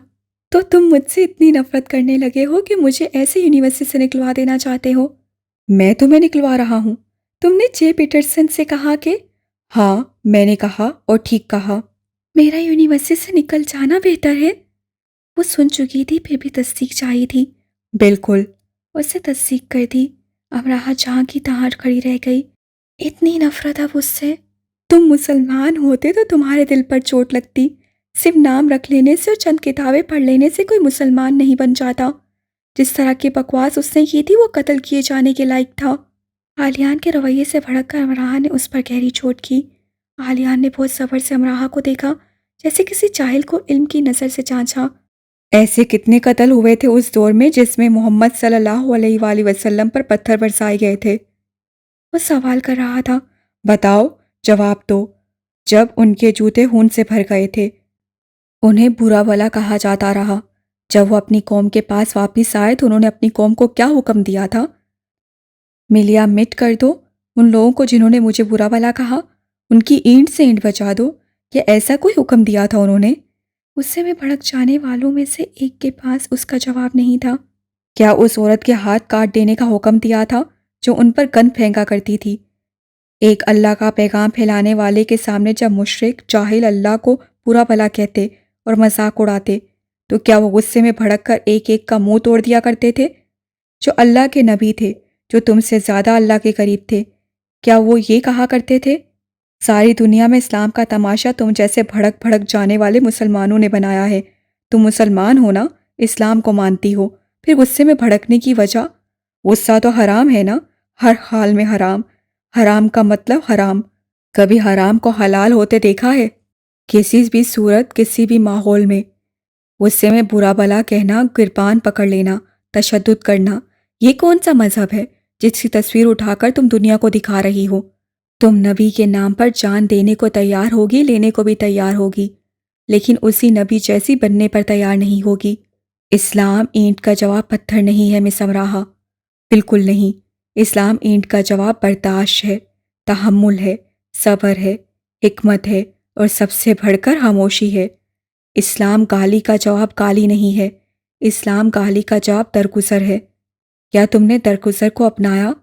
किस नबी ने कब दरगुजर से काम नहीं लिया? कब कब खामोशी इख्तियार नहीं की? नबियों के लिए सबसे ज़्यादा सब्र, खामोशी, हिकमत के पैगामात उतरे हैं। नबियों ने यही दर्स अपने उम्मतियों को दिए हैं। तुम किस नबी को मानती हो? तुम किस दीन के पैरोकार हो? तुम में बर्दाश्त नहीं, तुम में सब्र नहीं। तुम कौन हो? कल इंसानियत वहशीपन पर उतर आए तो भी इस्लाम उसकी मुखालफत करता है। अपने बराए नाम इस्लाम को सिर्फ खुद तक रखो। भड़क कर उसे मार कर तुमने सवाब नहीं कमाया, तुम उसे बोलने देती। क्या उसके कह देने से वो सच हो जाएगा जो झूठ है, गलत है? तुम जानती हो कि यहाँ क्या हो सकता था। पॉल का हल्का बहुत बड़ा है, वो एक स्पोर्ट्समैन है, यूनी उसे सपोर्ट करती है, उसके कई चाहने वाले हैं। अगर वो अपने ग्रुप को मुसलमानों और इस्लाम के खिलाफ इस्तेमाल करके एक महाज खड़ा कर लेता तो? अरब और अफ्रीका के मुसलमान स्टूडेंट्स ऐसे हालात में बहुत हसास हैं, वो भी एक महाज बना लेते। एक ऐसी जगह जहाँ मुसलमान भी हैं, ईसाई भी और दीगर मज़ाहिब के स्टूडेंट्स भी, वहाँ मजहबी आग भड़क उठती। मानचेस्टर यूनिवर्सिटी दुनिया की अमन पसंद यूनिवर्सिटियों में से एक है, लेकिन फिर भी ये अमन पसंद न रहती। तुम्हारी ज़रा सी गलती का नुकसान कितना बड़ा होता तुम अंदाज़ा भी नहीं लगा सकती। तो क्या उसने ठीक किया? अमराहा की आवाज़ रुंध गई। उसने गलत किया, लेकिन बहरहाल ज़बान से। मुसलमान तुम हो, अच्छे की तवक्का तुमसे थी, उससे नहीं। यूनिवर्सिटी इंतज़ामिया इस मामले को देखेगी तो शायद वो तुम दोनों को यूनी से निकाल दे, क्योंकि तुम्हें यूनिवर्सिटी में रखने की सूरत में मजहबी क्रूस बनने का खतरा मौजूद रहेगा, जबकि यूनिवर्सिटी को हर हाल में अपने माहौल का तासुब से पाक रखना है। ये एक दर्सगाह है जहाँ दुनिया भर से लोग पढ़ने के लिए आते हैं। एक ऐसी दर्सगाह में आकर भी अगर तुम तहम्मुल और बर्दाश्त का मुजाहरा नहीं कर सकती तो बेहतर है घर चली जाओ। तो तुम्हारी ये ख्वाहिश है कि मैं घर चली जाऊं? नहीं अमराहा, हम यहाँ ज़ाती मामलात पर बात नहीं कर रहे। अगर तुम्हें कोई बात नहीं समझनी तो बेहतर है कि मेरा वक्त ज़ाया ना करो। जब जे पीटरसन ने मुझे फ़ोन किया था तो मुझे मालूम नहीं था कि तुम इस मामले में शामिल हो, वरना मैं खुद को इस मामले से दूर रखता। वो अक्सर मुझे ऐसे मामलात में बुला लेता है, लेकिन अगर अब मुझे ये महसूस हुआ कि ये मामला बिगड़ सकता है तो मैं यूनिवर्सिटी से तुम्हें निकाले जाने की पुरजोर सिफारिश करूँगा। मैं यूनिवर्सिटी स्टूडेंट्स के दरमियान मजहबी चपकलेश नहीं चाहता। कहकर वो चला गया। उसकी सारी बातें ठीक थीं और एक बात सबसे ज़्यादा ठीक थी कि अब वो वाकई अमराहा को नहीं जानता था। उसे उसके होने ना होने से कोई फ़र्क नहीं पड़ता था। अमराहा जॉब पर ना गई और सड़कों पर मटर गश्त करती रही। रात हो गई और रात से और रात। जे पीटरसन को उससे फ़ोन कर दिया था। वो मसले को ख़त्म करने के लिए तैयार थी। मानचेस्टर की एक एक चीज़ जो उसे अच्छी लगा करती थी उसे जहर लग रही थी। उसका दिल कहीं दूर जाने को चाह रहा था, कहीं छुप जाने को, कहीं भी मौजूद ना होने को। वो ये समझने से कासिर थी कि उसे खुद के साथ क्या कर लेना चाहिए। कश्ती के पेंदे में हुए सुराख की मानिंद वो समंदर के खारे पानी से खुद को बचा लेने पर कादिर न रही थी, और वो तो इस पर भी कादिर नहीं रही थी कि किसी तरह से इस सुराख को ही बंद कर डाले। तो उसे डूब ही जाना था। अगर यही तय था तो उसे ज़्यादा मचलना नहीं चाहिए, पुरसुकून रहना चाहिए। लेकिन उससे ये भी तो नहीं हो पा रहा था। वो दखली दौर पर एक मुश्किल दौर से गुजर रही थी और उसका इल्ज़ाम वो सिर्फ अपने सर पर नहीं ले सकती थी कि सब उसकी वजह से हुआ और उसमें सरासर उसी का तो कसूर है। वो जे पीटरसन के पास मौजूद थी। मैं सारे मामले को ख़त्म करना चाहती हूँ। डॉक्यूमेंट्री पर फ़िलहाल काम नहीं होगा या आप लोग उसे रिलीज़ नहीं करेंगे। इस सारे मामले से आप किसी को आगाह नहीं करेंगी, अपने करीबी दोस्तों को भी नहीं, वरना नताइज की ज़िम्मेदार आप होंगी। आप किसी को किसी भी सूरत ये नहीं बताएंगी कि पॉल ने क्या क्या कहा। द टैब मैनचेस्टर या किसी भी दूसरे अखबार तक ये बात किसी भी सूरत नहीं जानी चाहिए। आप बिल्कुल खामोश रहेंगी। कोई कुछ भी पूछेगा तो आप लाइल्मी का इजहार करेंगी। पॉल चाहता है आप उससे माजरत करें। पहले मासत वो करेगा, पहल उसकी थी। ठीक है, कल अपनी क्लास लेने के बाद यहाँ आ जाइएगा। जे पीटरसन से मिलने के बाद अमराहा आलियान से मिलने उसके डिपार्टमेंट आई, लेकिन वो उसे ढूंढ नहीं सकी। नाचारा वो साइकिल स्टैंड के करीब खड़ी हो गई। अपनी क्लासेस लेकर जब वो अपनी साइकिल के पास आया तो फ़ौरन उसके पास आ गई। मैं अपने तल्ख रवैये की माज़रत चाहती हूँ आलियान। जे पीटरसन ने मुझे बताया है कि मामला ख़त्म हो चुका है। आलियान ने उससे ठीक वैसे ही बात की जैसे जे पीटरसन ने अमराहा से की थी। मैं उस मामले की नहीं, तुम्हारी और अपनी बात कर रही हूँ। तुम्हारी और मेरी कोई बात नहीं है जिसे किया जाए। साइकिल निकालकर वो आगे बढ़ गया और उस पर बैठकर इतनी शिद्दत से पैडल घुमाया जैसे किसी पुराने सदमे को नए अंदाज से रफा करता हो। अमराहा ने गुस्से में उस पर तंज किए थे कि वो लामज़हब है या सिर्फ नाम का मुसलमान है, लेकिन नाम का मुसलमान वो निकला था खुद अमराहा। अमराहा को खदशा रहा था कि वो हराम फूड खाता रहा होगा, और अमराहा हराम की किस्म गुस्से में कई हज़ार बार मुब्तला हो चुकी थी। और उस हराम का क्या जो गुस्सा, गीबत और चुगली की सूरत में वो कई सौ बार खा चुकी थी। उसे अपने मुसलमान होने पर फ़ख्र था, लेकिन ये कैसा फ़ख्र था जो सिर्फ नाम का था। लेडी महर का कहना था कि वो चाहता तो अपनी माँ का मज़हब अपना सकता था, लेकिन उससे मेरा मज़हब अपनाया। उस पर कोई ज़बरदस्ती नहीं की गई थी। बालिग होने के बाद अख्तियार उसके हाथ में था और उससे इस्लाम का इंतखाब किया। वो आम मुसलमान नहीं है, लेकिन अमराहा ने उसे आम भी नहीं समझा था। वो एक ईसाई औरत का बेटा है, यूरोप में पला बड़ा है। उसके बाप का अता पता नहीं था। उसके साथ दोस्ती की जा सकती है, रिश्तेदारी नहीं। वो खूबसूरत है, लाइक फाइक है, समझदार, बुर्दबार है, लेकिन फिर भी पाकिस्तानी माशरे में सिफर है, क्योंकि उसकी माँ ईसाई थी और उसका बाप सवालिया। उसके आगे पीछे कोई नहीं है। उसे एक मुसलमान औरत ने पाला है और उसकी परवरिश एक बेसहारा बच्चों के इदारे में हुई है। सिर्फ इन चंद बातों से ही मैनचेस्टर यूनिवर्सिटी का टॉपर सिफर हो जाता है। उसने ठीक कहा अमराहा। इस्लाम गाली का जवाब गाली नहीं है, बल्कि कितनी प्यारी बात की है उसने। दादा अमराहा को समझा रहे थे। आर्यान को सिर्फ एक यूनिवर्सिटी फेलो साबित करके उससे दादा को सारी बात बता दी थी। मैं भी गलत नहीं थी दादा। जो मैंने सीखा देखा वही तो मैंने किया। मैंने अपने घर में कभी ऐसी बातें नहीं सुनी। कैसा तहम्मुल और कैसी बुर्दबारी। बताओ, क्या मैंने तुम में बुर्दबारी और तहम्मुल पैदा करने की कोशिश नहीं की? जब तुम मैनचेस्टर जा रही थी तो मैंने तुमसे नहीं कहा था कि अमराहा दूसरों के लिए मिसाल बनना, कि तुम अब अकेली नहीं, अपने साथ अपने मुल्क और मज़हब का नाम ले जा रही हो। तुम्हारा एक गलत कदम तुम्हारी कौम पर उंगली उठाएगा। तुमने कितनी बार मुझे कहा कि दादा रूसी बहुत सख्त जान होते हैं, जबकि रूसियों के नाम पर तुम सिर्फ एक वीरा को जानती हो। तुमने कहा कि जर्मन बहुत सुलझाऊ अमन पसंद होते हैं, जबकि तुम्हारा सिर्फ एक हमजमात जर्मन है। तुमने कहा कि जिद्दत फ्रांसियों पर हतम है। तुम बामुश्किल एक या दो फ्रांसियों को जान पाई होगी। पॉल भी तो तुमसे ही सारे मुसलमानों को तशबिया देगा। तुमने उल्टा यूनियन के सदर पर तंज किए। जी। तुम्हारी आवाज़ इतनी बोझल क्यों है? ठीक है, आपको ऐसे ही लग रहा है। मेरे ख्वाब में तुम रोती हुई आई थी। अगर तुम रोती रही हो तो मुझे वजह बता दो। क्या इस मसले को लेकर परेशान थी? मैं क्यों रोऊंगी भला? अमराहा बच्चे, ये भूल जाती हो कि मेरा दिल तुम्हारे दिल से जुड़ा है। मेरा दिल उदासी से भरता जा रहा है, और ऐसा इसलिए है कि तुम्हारा दिल उदास है। मैं अपने दिल से तुम्हारे दिल का हाल जान जाता हूँ। आपका वहम है। मैं दुआ करूँगा कि ये मेरा वहम ही हो। हाँ, ज़रूर दुआ कीजिएगा कि सब वहम ही हो। उससे फ़ोन बंद किया और खिड़की खोल दी। अगर एक दिल दूसरे दिल से जुड़ जाए तो सब मालूम होता रहता है। सब। लेकिन अगर वो जुड़ जाए तो ही ना।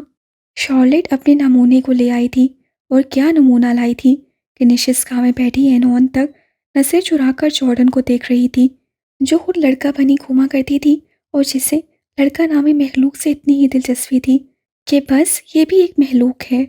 साधना हाँ समराहा को उसके कमरे से निकाल कर लाई थी। मैंने अब तक जिंदगी में इतना खूबसूरत इंसान नहीं देखा। साधना ने जॉर्डन की तरफ उंगली से इशारा करते हुए आसूरत कहा। अमराहा निशिस्का से जरा दूर खड़ी की खड़ी ही रह गई। मैंने इतनी बड़ी यूनिवर्सिटी में इसी करीब करीब का भी नहीं देखा। उससे भी आसूरत ही कहा। साधना ने अमराहा के पासों पर चुटकी भरी। हम इसे नजर लगा देंगे। नजर भी इसका कुछ नहीं बिगाड़ सकेगी। जाने किस दिल से ख्वाहिश की थी मामा मेहर ने कि शॉर्लेट हॉलीवुड का हीरो ही उठा लाई थी। चंद एक फिल्मों में सपोर्टिंग किरदार अदा कर चुका था। सुपर हीरो के भी कर ही लेगा और सुपरस्टार बन ही जाएगा। मामा मेहर को समझ नहीं आ रही थी कि इस गुड्डे को किस शोकेस में सजाकर उस शोकेस को दुनिया भर के सामने इफ्तिताह करें, या एक बड़ी सी नुमाइश रख लें कि देखो मेरा दामाद है किसी के पास ऐसा। तुम्हें कहाँ मिला शॉर्लेट? मामा मेहर ने सरगोशी की। एनोन ने कान हास उनके करीब किए। उफ, ये सच है, उसे भी मालूम करना था। कैसे चीनी मिनी से हाथ लगाए कहीं टूट ही ना जाए। जैसे गुड्डे कहाँ पाए जाते हैं। हॉवर्ड यूनी से मामा। जॉर्डन एक शॉर्ट कोर्स के लिए आया था। कोर्स किया और चला गया। फिर कुछ महीने बाद आया और मुझे ये अंगूठी पहना दी। उससे अंगूठी वाला हाथ आगे किया। अगर निशिस्का की सब लाइट्स बजा दी जाती तो अंगूठी में जुड़ा हीरा बताता कि उसकी कीमत क्या है। वो इतनी रोशनियों में भी अपनी रोशनी बिखेर रहा था। मुझे तो यकीन नहीं आ रहा कि इसने तुम्हें पसंद कर लिया है। शॉर्लेट का मुंह उतर गया। वो बिलाशुबा खूबसूरत थी, लेकिन जॉर्डन जितनी बहरहाल नहीं। लेकिन माओ को तो सिर्फ अपने ही बच्चे प्यारे लगते हैं ना। तो मामा मेहर को जॉर्डन क्यों प्यारा लगा फिर? कितनी खुशकिस्मत हूँ मैं शॉर्लेट। मामा मेहर ने बच्चों की तरह दोनों हाथ थोड़ी तले टिकाए। अमरहा ने हंसी की ज्यादती की वजह से मुंह फेर लिया। अलबत्ता साधना को निशिस्का से जाना पड़ा। क्या अंदाज था मामा मेहर का। फिल्मी सितारे आएंगे, बोलो मुझे शादी के इंतजामात करने हैं। एंजेलिना जोली, ब्रैड पिट के आने के कितने फीसद इम्कानात हैं? सिर्फ खानदान के लोग होंगे मामा, या करीबी दोस्त। और मीडिया मीडिया आएगा? शॉर्लेट की गुलाबी रंगत पीली सी पड़ गई। उससे आंखें घुमाकर जॉर्डन की तरफ देखा कि उनकी तरफ मुतवज्जा तो नहीं। बिल्कुल नहीं मामा, जॉर्डन को ये सब पसंद नहीं। लेकिन मुझे पसंद है ये शॉर्लेट। तुम जानती हो मेरी कितनी बड़ी ख्वाहिश थी कि मेरा कोई बच्चा हॉलीवुड स्टार बने। लेकिन कितने बुरे हो तुम सब। सवाए आलियान की कोई इंटरव्यू देने नहीं गया और मेरी किस्मत देखो, वो ऑडिशन में नाकाम हो गया।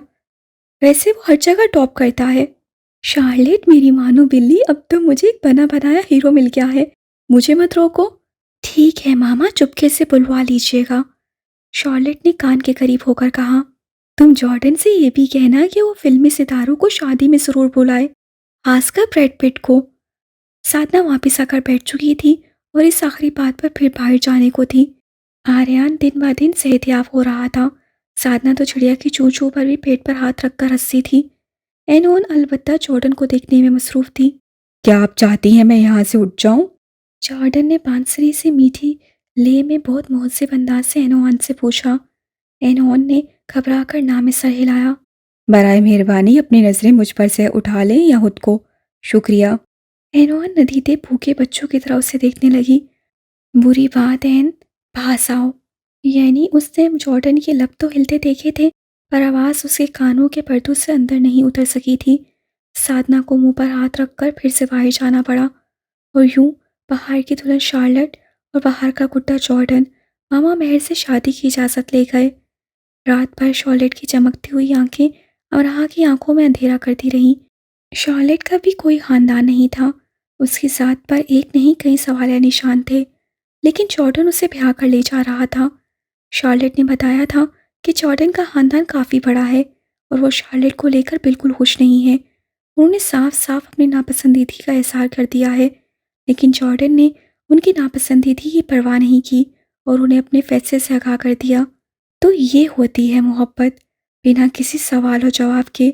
ठीक है, मोहब्बत का अंधा होना ज़रूरी नहीं, लेकिन मोहब्बत का ही इतना बीना होना भी ठीक नहीं कि पहले सवालनामे को भरो फिर आगे बढ़ो, जमा तफरीक करो, हासिल जमा निकालो, फिर इकरार, इनकार करो और ये भूल जाओ कि मोहब्बत ही तो सबसे पहले ज़ात और नस्ल का फ़र्क मिटाती है। अर्श और फर्श का, तख्त और हाक का, कम और ज़्यादा का। मोहब्बत ही तो सब बराबर कर देती है, जो उससे कुल होती है और कुल ही रह जाती है। अगर ऐसा ना करे तो वो मोहब्बत नहीं रहती। सवाल और जवाब निकालते वो रात गुजर गई। अगली रात वीरा उसे साइकिल पर बिठा कर ले गई। उसे ऑक्सफोर्ड रोड की तरफ ले जा रही थी। हम कहाँ जा रहे हैं? यूनी। वीरा खड़ी होकर साइकिल चला रही थी।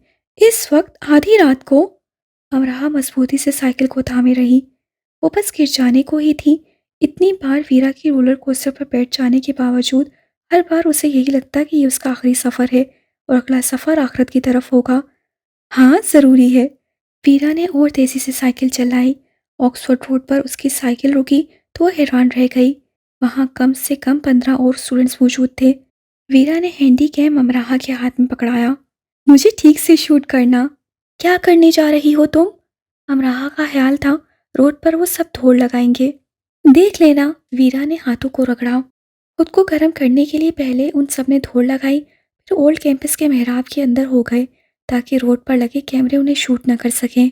हमारे पास ज़्यादा से ज़्यादा 10 मिनट है। पुलिस आने की सूरत में कोई किसी का जिम्मेदार नहीं होगा। एक लड़के ने, जिसने ऊंची उठान वाली टोपी पहन रखी थी, हाथ में पकड़ी धाती प्लेट को चम्मच से बचाकर कहा।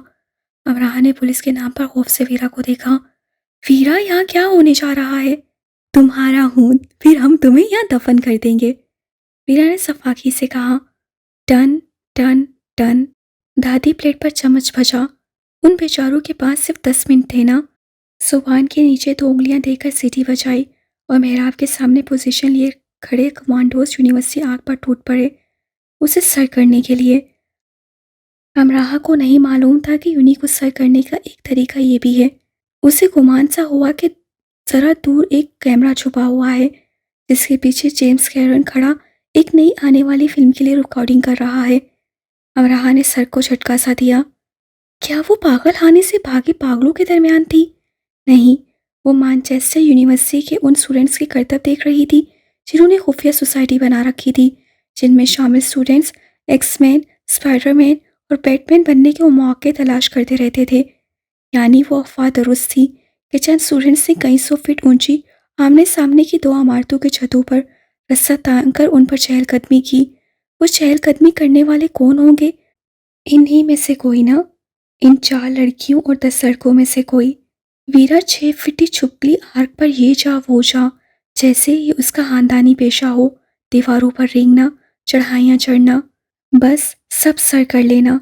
और जैसा कि अमराह सोच रही थी कि वो अब गिरे कि तब, तो उनमें से कोई एक भी नहीं गिरा था। अलबत्ता उनके वो गुब्बारे जो उन्होंने मुंह में ले रखे थे और जिनमें पानी भरा था, वो फटते गए। और जिस जिसका गुब्बारा फटता गया वो खेल से बाहर होता गया और आग से नीचे कूदता गया। जैसे पहाड़ पर दरख्त पर चढ़ाई की जाती है, ऐसे ही वो ऊपर से ऊपर जा रहे थे। असल खौफ-ए-मां और बनमानस भी उनके साथ आकर मुकाबला करते तो वो हार जाते। ये हकीकत है, आंखों देखी। 14 में से 6 अपने गुब्बारों समेत यूं आग तक पहुंचने में कामयाब हो गए। उन 6 ने अपने पानी भरे गुब्बारे फिजा में फोड़कर अपनी फतह का ऐलान किया। उन 6 में कार्ल और वीरा भी शामिल थे। विनर हसरत मुस्कुराते हुए नीचे कूद आए। ये खेल का पहला राउंड था, अभी दूसरा बाकी था। अब उन्होंने पहले से ज़्यादा वस्सी और बड़े गुब्बारे मुंह में ले लिए। 1 2 3 का इशारा किया गया, सीटी बजाई गई और लंगूर हसरात, मुस्तकबिल के एक्शन हीरोज़, हीरोइंस फिर से आग पर टूट पड़े। वीरा कमांडो बच्चे ने जंगली गुरिल्ले की सी फुर्ती से कोने में फिट पाइप को झपटा और अमराहा ने पलकें भी नहीं झपकी थी कि वो ये जा वो जा। इधर उधर हाथ पैर फंसाती वीरा तेजी से ऊपर चढ़ रही थी। एक तो चढ़ाई, ऊपर से पानी भरे गुब्बारे, आसान काम नहीं करते थे वो। एक एक करके 4 के गुब्बारे फटे, वो नीचे कूद गए। रह गए कार्ल और वीरा। अब कार्ल को हराना मौत लग रहा था और वीरा को हार मान लेना। वीरा एक स्मिथ से, कार्ल मुखालिफ स्मिथ से मेहराब की चोटी की तरफ बढ़ रहे थे। मौत तो जिंदगी की जंग थी। दोनों कमो पेश एक ही वक्त में उस सफ़ेद झंडे पर झपटे जो उन्होंने पहले ही वहां लगा दिया था। झंडा वीरा और कार्ल दोनों के हाथ में बाया वक्त आया। कार्ल ने जोर से झटका दिया, वीरा गिरते गिरते बची। वीरा ने उससे ज्यादा जोरदार झटका दिया, लेकिन कार्ल हिला तक नहीं और दांत दिखाने लगा। वीरा ने गुब्बारा ऊपर ही फोड़ दिया, जबकि कार्ल ने अपना गुब्बारा अमराह के सर पर फोड़ना चाहा, लेकिन अमराह पीछे हट गई। ख्याली जेम्स कैमरन ने ताली बजाई और अंगूठे का इशारा देकर कैमरा क्लोज कर दिया। फिल्म दी यूनिलंगोर्स की शूटिंग मुकम्मल हुई। दोनों में से असल विनर कौन है और किसके हाथ में पहले झंडा आया, इसके लिए जो दूसरे खिलाड़ी खड़े देख रहे थे उनसे वोटिंग करवाई गई, जिसके रिजल्ट में 10 वोट लेकर कार्ल जीत गया। ये सब तुम्हारे चमचे हैं, इसलिए फैसला तुम्हारे हक में किया है। वीरा भड़क उठी। वो कार्ल को समझती ही क्या थी, नित्य शरारतों का चूहादान, चूहा ही। चलो, मेरे दोस्त इस काबिल तो हैं कि ऐसे कारामद चमचे बन सकें। तुम्हारी संगलुदा चमची तो इस काबिल भी नहीं है। सीढ़ी लगाकर भी दी ना तो ये 2 फीट ऊपर चढ़ने से पहले ही चीख चीख कर सारे मानचेस्टर को उठा देगी। मिस रशिया, अपनी चमची बदलो। कार्ल ने उंगली से अमराह की तरफ इशारा करके मुंह उठाकर हंसना शुरू कर दिया। सभी हंसने लगे। अमराह का खून खोल उठा और सच तो ये है कि उसका जी चाहा कि कार्ल का मुंह यूं तोड़ डाले कि उसे 20-30 सेकंड के अंदर आग की चोटी को हाथ लगाकर दिखा दे और गुब्बारे को पत्थरों से भरकर उसके सर पर फोड़ दे। आह, पर ऐसे सपने ही देखे जा सकते थे। तस्वीर टांगने के लिए अगर वो स्टूल पर खड़ी हो जाती तो दादा से स्टूल पकड़वाती कि हिलकर स्टूल उसे गिरा ही ना दे। अब जो 3 फीट के स्टूल पर ऐसे खड़ा होगा, उस पर ऐसे जैकी चैन तर्ज के सपने देखना बनता तो नहीं। एक जोरदार सीटी गूंजी, रूफिया सोसाइटी के अरकान में खलबली मची। जल्दी से वो एक साइकिल पर 2-2, 3-3 बैठे और ये जा वो जा। सिटी रात को गश्त करने वाली यूनिवर्सिटी पुलिस की आमद का ऐलान देने के लिए रूफिया सोसाइटी के एक रुकन ने ही बजाई थी, जो उसी काम पर मामूर था। अमराह समझी पुलिस आ गई। हाय मेरी यूनी गई, अमराह घबरा कर चिल्लाई। वीरा ने उसे खींचकर साइकिल पर बैठाया। अब हमें यूनी से निकाल दिया जाएगा ना? अमराह ने दांत पर दांत जमाए। वीरा ने कहका लगाया, मैं पूरा बर्तानिया हिला डालूंगी अगर किसी ने ऐसा करना चाहा। तुम तो हिला डालोगी, मैं क्या हिलाऊंगी? मेरी तो दादी ने इस बार मेरी पेशानी पर लिखवा देना है, मनहूस मारी, जहाँ जाती है पेड़ा गर्क कर आती है। वीरा का कहका बड़ा अजीम था। अमराहा के सहन में आने वाला ख्याल उससे भी ज़्यादा अजीम था और इस अजीम ख्याल को उससे असमत बख्श थी। हैंडी कैम से बनी वीडियो उससे मोहतरम डीन और इंतजामिया को मेल कर दी। डायरेक्ट से सीखी एडिटिंग से उससे वीरा को काट कर निकाल दिया और सिर्फ कार्ल को रहने दिया। उसका दिल चाहा कि दी टैब में भी भेज दे, लेकिन वेब पर इस वीडियो के पोस्ट होते ही कार्ल यूनिवर्सिटी में और ज़्यादा मशहूर हो जाता। क्योंकि सारे स्टूडेंट्स ऐसी हरकतों को बहरहाल बहुत पसंद करते हैं और इस तरह काल के नाम का डंका यूनि में बजने लगता, जो अमराहा को मंजूर नहीं था। वीडियो भेज दी गई। किताबों और जूतों वाला हिसाब बराबर हो गया। अमराहा रात को सुकून से सोई, इतने सुकून से कि 1 घंटे के अंदर अंदर वो खौफनाक चीख मारकर उठ बैठी। कार्ल उसके बिस्तर पर शैम्पू से भरा बॉक्स अंडेल रहा था। उफ, ये मैंने क्या कर दिया? अमराहा ने अपना पसीना साफ किया। काश डीन का आईडी हैक हो जाए, या डीन ही। अमराहा ने सोने की कोशिश की और अगली बार गला घोटे जाने से उठकर बैठ गई और गहरे गहरे सांस लेने लगी। अब वो कैसे मरना पसंद करेगी, इसका फैसला किसी और को करना था। आप जानते हैं कौन? जी, वो ही। कार्ल को इंतजामिया ने हासिल कर लिया। 2 घंटे तक मीटिंग होती रही। अगली मीटिंग में वीरा को भी शामिल किया गया। कार्ल डूब रहा था तो वीरा को भी लेकर क्यों ना डूबता। बाकी के खिलाड़ियों को अलबत्ता उससे बचा लिया था। कार्ल ने अपने दोस्त की बनाई वीडियो इंतजामिया के आगे हासिल कर दी। फैसला 3 दिन के लिए यूनिवर्सिटी से बाहर, no lecture, no class, 7 warning मतलब आम वार्निंग नहीं, मतलब अगली बार किसी भी किस्म की शिकायत पर सीधा यूनिवर्सिटी से बाहर। यूनिवर्सिटी इंतजामिया इन मामलात में काफ़ी सख्त होती है, लेकिन हर बार वो इस बात का ख्याल ज़रूर रखते हैं कि उनके फैसले से यूनिवर्सिटी की साख मुतासिर ना हो। अगर ऐसे ही स्टूडेंट्स बाहर निकाले जाते रहे तो उंगलियां यूनिवर्सिटी पर ही उठेंगी। वीरा ने अमराहा से बातचीत ही बंद कर दी। अमराहा ने उसे मनाना चाहा लेकिन नाकाम रही। वीरा के घर डीन का फ़ोन गया था और ऑफिशियल वार्निंग लेटर भी तफसीलात और वीडियो के साथ। कोई कम बात नहीं थी। वो टॉम क्रूजी बनी, अपने हुनर दिखाती रही और इंतजामिया ने उसकी बेइज्जती कर दी। असल वाली बेइज्जती उसके फादर ने उसकी की। उन्होंने कहा वो 100 बार ऐसी इमारतें फैलाएंगे लेकिन कानून को हाथ में ना ले। तुमने रोज की नाक कटवा दी, तुमने क्या किया? वो बार बार यही कहते जाते। पूरे मानचेस्टर में तुम्हें यूनिवर्सिटी की आर्क ही मिली थी सर करने के लिए। आसपास देखना था, कोई एक हाथ पहाड़ मिल ही जाता। वो इतनी जोर जोर से चिल्ला रहे थे कि आवाज़ वीरा के बंद कमरे से बाहर तक आ रही थी। अमराहा और साधना थम साधे सुनती रहीं। वीरा सू सू करती रही। तो वीरा वीर होती है। अमराहा को ना जाने क्यों हैरत सी हुई। और वीरा के फादर भी डांटते हैं, यानी दुनिया भर में मौजूद सारी औलादों का नसीब कमोबेश एक सा ही होता है।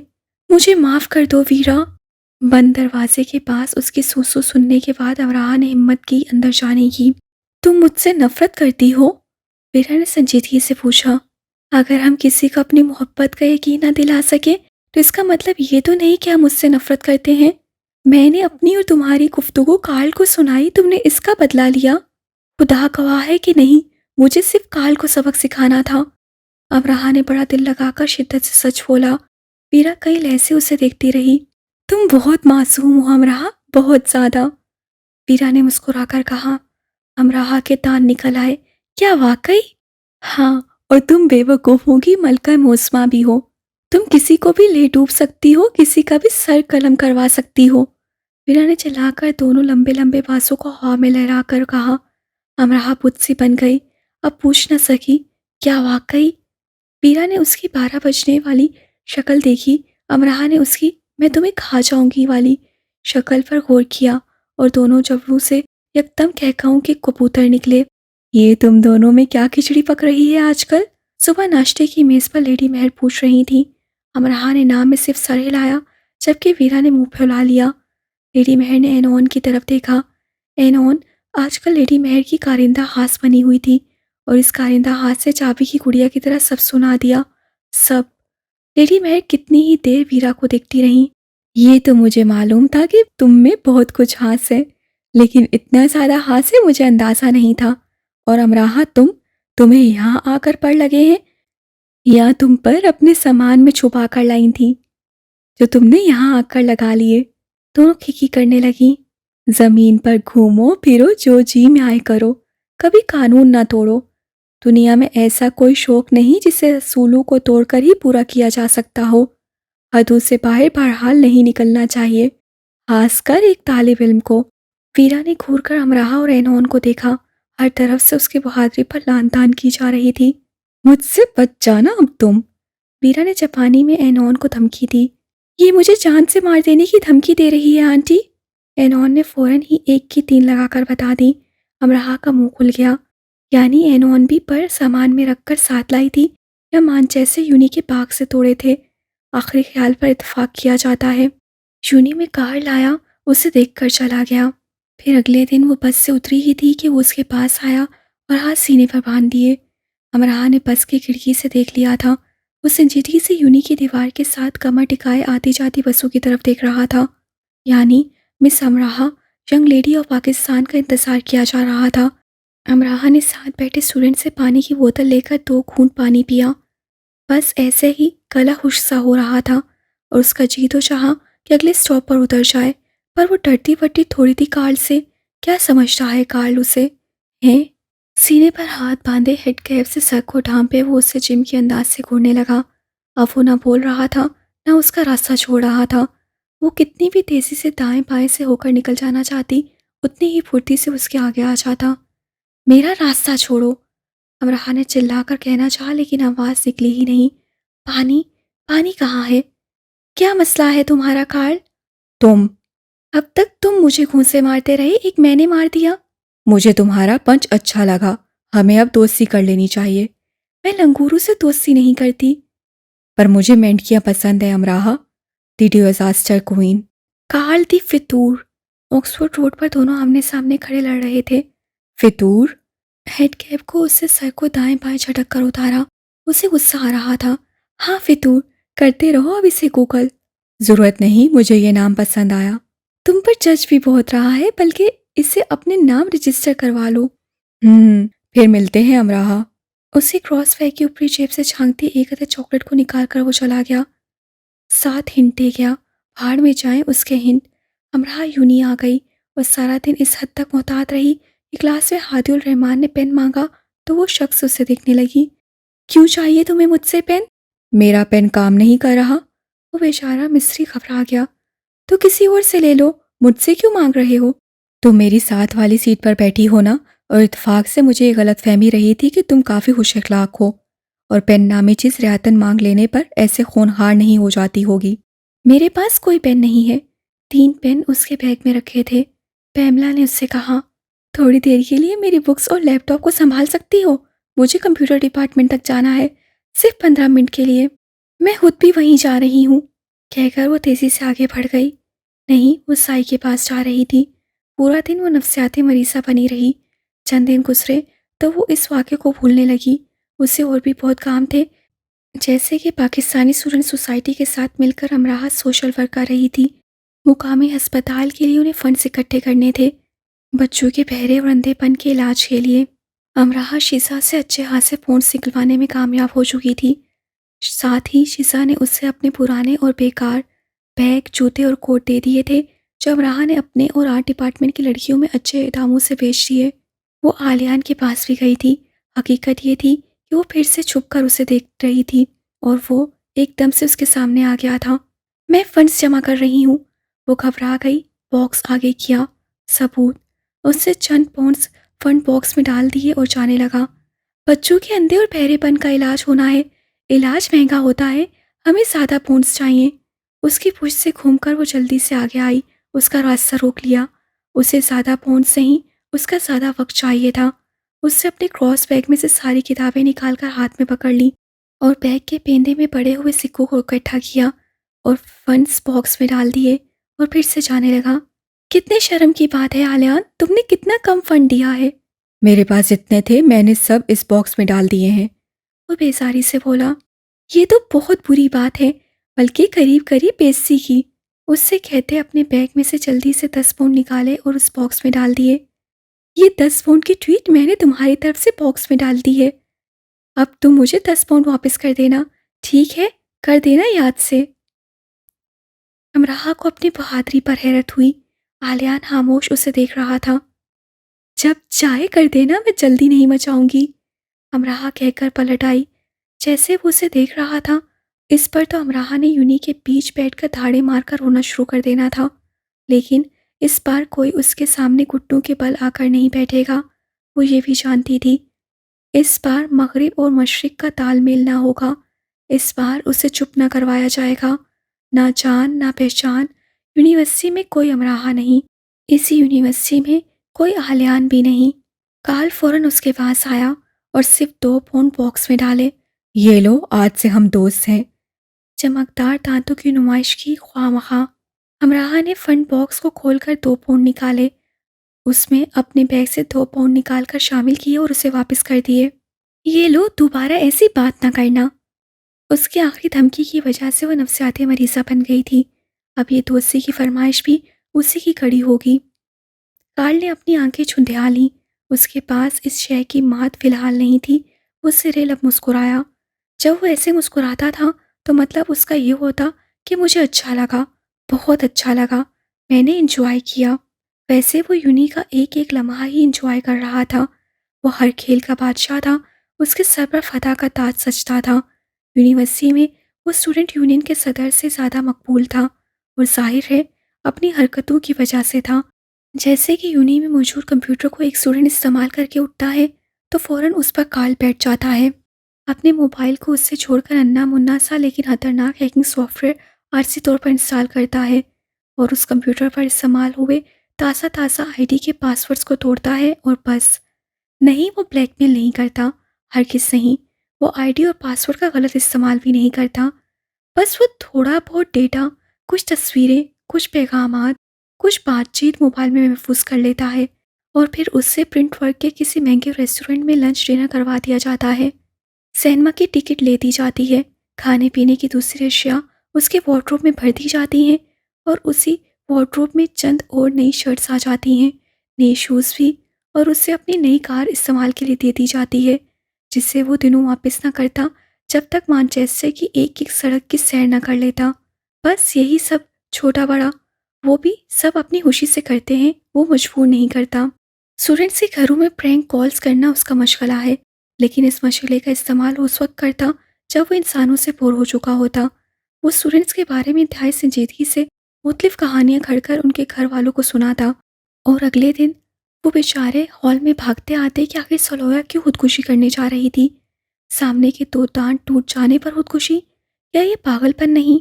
और शैले रातों को उठ उठकर उल्लू की आवाज़ें क्यों निकालता है, वो भी खिड़की से आधा धड़ बाहर निकाल कर? क्या वो उल्लू की तरह उड़ने की कोशिश भी करता है? ओह गॉश! और ये क्रिस्टी, बिल्लियों से इतनी एलर्जी क्यों होने लगी है कि उससे 3 बिल्लियों का कत्ल कर दिया और उन्हें अपने बेड के नीचे दफना दिया। और जिस दिन उसे कत्ल करने के लिए कोई बिल्ली नहीं मिलती, वो बिल्ली की सूरत वाली अपनी हॉलमेट लड़कियों पर हमला कर देती है। डस डस, क्रिस्टी कातला बनने जा रही है। और रूफी, वो क्या करना चाहता है आखिर? वो अपनी केमिस्ट्री के प्रोफेसर को देखते ही पागलों की तरह क्यों चिल्लाने लगता है और हॉल की आखिरी मंजिल की छत पर आधी रात को चढ़कर वो कैसी आवाज़ें देता है? क्या क्या उसका कहना है कि मॉर्लिन मेरनो उससे मिलने आती है? आह मेरा रूफी, वो तो बहुत लायक था। हॉल में वालिदैन अपने पागल दीवाने बीमार ज़हन बच्चों से मिल जाते और बच्चे सोच सोच कर पागल हो जाते कि आखिर ये कौन है जो उनके घर रातों को फ़ोन करता है। और वालिदैन ये सोचते कि बच्चे उनसे कुछ न कुछ तो छुपा रहे हैं, लेकिन क्यों? इसकी क्या वजह है? वजह कार्ल थी और काफ़ी बड़ी वजह थी। अमराह काफ़ी आगे जा चुकी थी। कार्ल से मुकालमे में उसे कोई दिलचस्पी नहीं थी। कार्ल भाग कर उसके सामने आया। ठीक है, नहीं करता दोस्ती की बात। वैसे मैं बहुत अच्छा इंसान हूँ। मुझे तुम जैसे अच्छे इंसानों से दूर रहना है। मैं पाकिस्तान को बहुत पसंद करता हूँ। काश वो मेरा मुल्क होता। खासकर लाहौर पर तो मैं फिदा हूँ।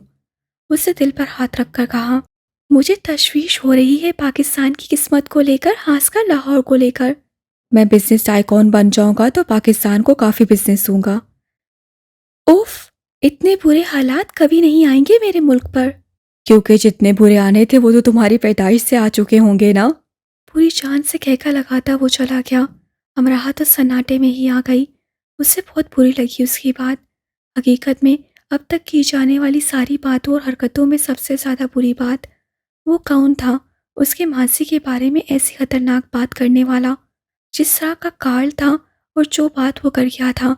अमराह को यकीन सा हो गया कि उसकी पैदाइशी तारीख जान चुका है। हाँ, ऐसा हो गया है।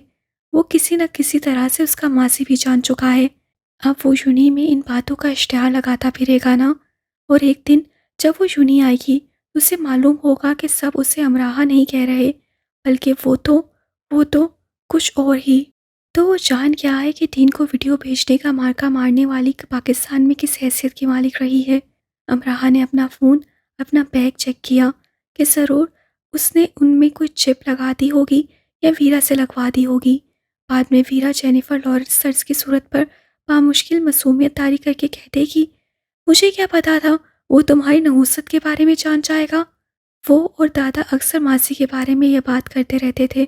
वो अपने फ़ोन को एमएससी करने वाले मार्क के पास ले गई। उससे उसकी अच्छी हेलो हाय थी। मार्क, इसे चेक कर दो, इसमें कोई ऐसा सिस्टम तो फिक्स नहीं जिससे कोई मेरी बातें सुन सके। तुम मजाक कर रही हो? फ़ोन उससे हाथ में ले लिया और सीधा इनबॉक्स में पहुंचा। क्योंकि ये एक यूनिवर्सल आदत बन चुकी है, फ़ोन किसी का भी हो, जाना सीधा इनबॉक्स में होता है। मेरे पैगामात पढ़ने बंद करो, मैं संजीदा हूँ। इसमें कोई ऐसी चिप लगी है ना कि कोई मेरी सारी गुफ्तगू सुनता रहे। मार्क संजीदगी से फ़ोन चेक करने लगा, फिर सर उठाकर उसे देखा। हाँ, तुम्हारा शक ठीक है, इसमें एक सिस्टम फिक्स है। ओह! अमराह का गुलाबी सफ़ेद रंग सया पड़ गया। तुम इस बटन को दबाओगी तो सारी यूनिवर्सिटी धमाके से उड़ जाएगी, और इस बटन को दबाओगी तो पूरा मानचेस्टर उड़कर लाहौर चला जाएगा, और इस तीसरे बटन को दबाने से तुम खुद गायब हो जाओगी। तुम लोगों को नजर आना बंद हो जाओगी। मेरा ख्याल है तुम इस तीसरे बटन का इस्तेमाल फौरन शुरू कर दो। फ़ोन उसके आगे करके वो उसे एक एक बटन के बारे में संजीदगी से बताने लगा, बेहद संजीदगी से। फिर फलक शगाफ कहका लगाया, क्या तुम्हारे पीछे स्कॉटलैंड यार्ड की पुलिस लगी है अमराहा? हंसने से फारिग होकर उससे पूछा। सब एक से बढ़कर एक थे। स्कॉटलैंड यार्ड की पुलिस बेहतर थी कार्ल मनूस यार्ड से। अमराहा, बुरी बात, उसे कार्ल नापसंद था, जबकि वो तो इतना प्यारा था, हर फन मोला सा, सोचता करता और हो जाता। आखिर कितने हैं दुनिया में ऐसे लोग। जब कभी वो दीवार के साथ कमर टिकाए, एक टांग को खड़ा दूसरी को तिरछा दीवार पर जमाए, दोनों हाथों को जेब में रख के खड़ा होता, तो उसकी आरती उतारने को दिल चाहता। एक तो इसलिए कि वो आसपास वालों को मुझे रुककर पलट कर देखो पर मजबूर कर देता। दूसरा इसलिए कि ये भूचाल यहाँ खड़ा है, काश ताक़यामत यहाँ ही खड़ा रहे, यहीं खड़े खड़े इसका मुजस्मा बन जाए, पर अब ये हरकत ना करे। माइकल एंजेलियो उसका मुजस्मा बनाता तो उसे एक और ज़िंदगी खुदा से मुख्तसर लेनी पड़ती, सिर्फ इतनी सी बात सोचने के लिए कि वो एक खूबसूरत इंसान का मुजस्मा बनाए या खूबसूरत शैतान का। या या या बस ज़िंदगी तमाम हो जाती उसकी। वो बेहद गोरा था, गुलाबी गोरा, नीली आंखें, पतली नाक, घनी भनवें, लंबी गर्दन और जरा सा लंबूतरा चेहरा, कद वीरा से जरा कम, आलियान से जरा ज़्यादा।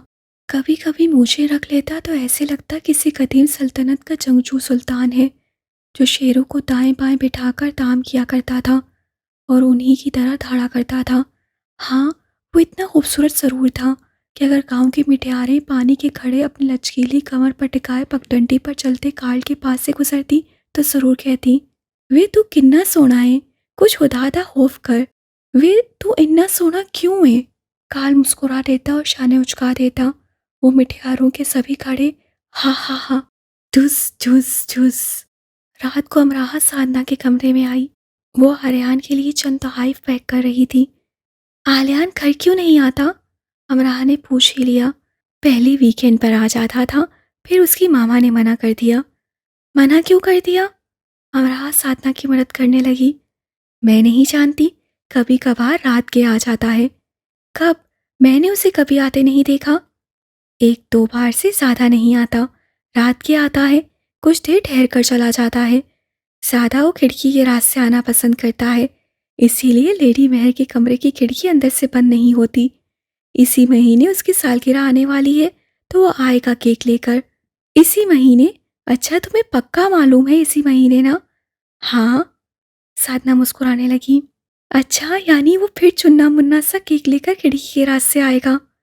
अमराहा एकदम होश सी हो गई, लेकिन इस बार उसे बचा हुआ केक नहीं मिलेगा।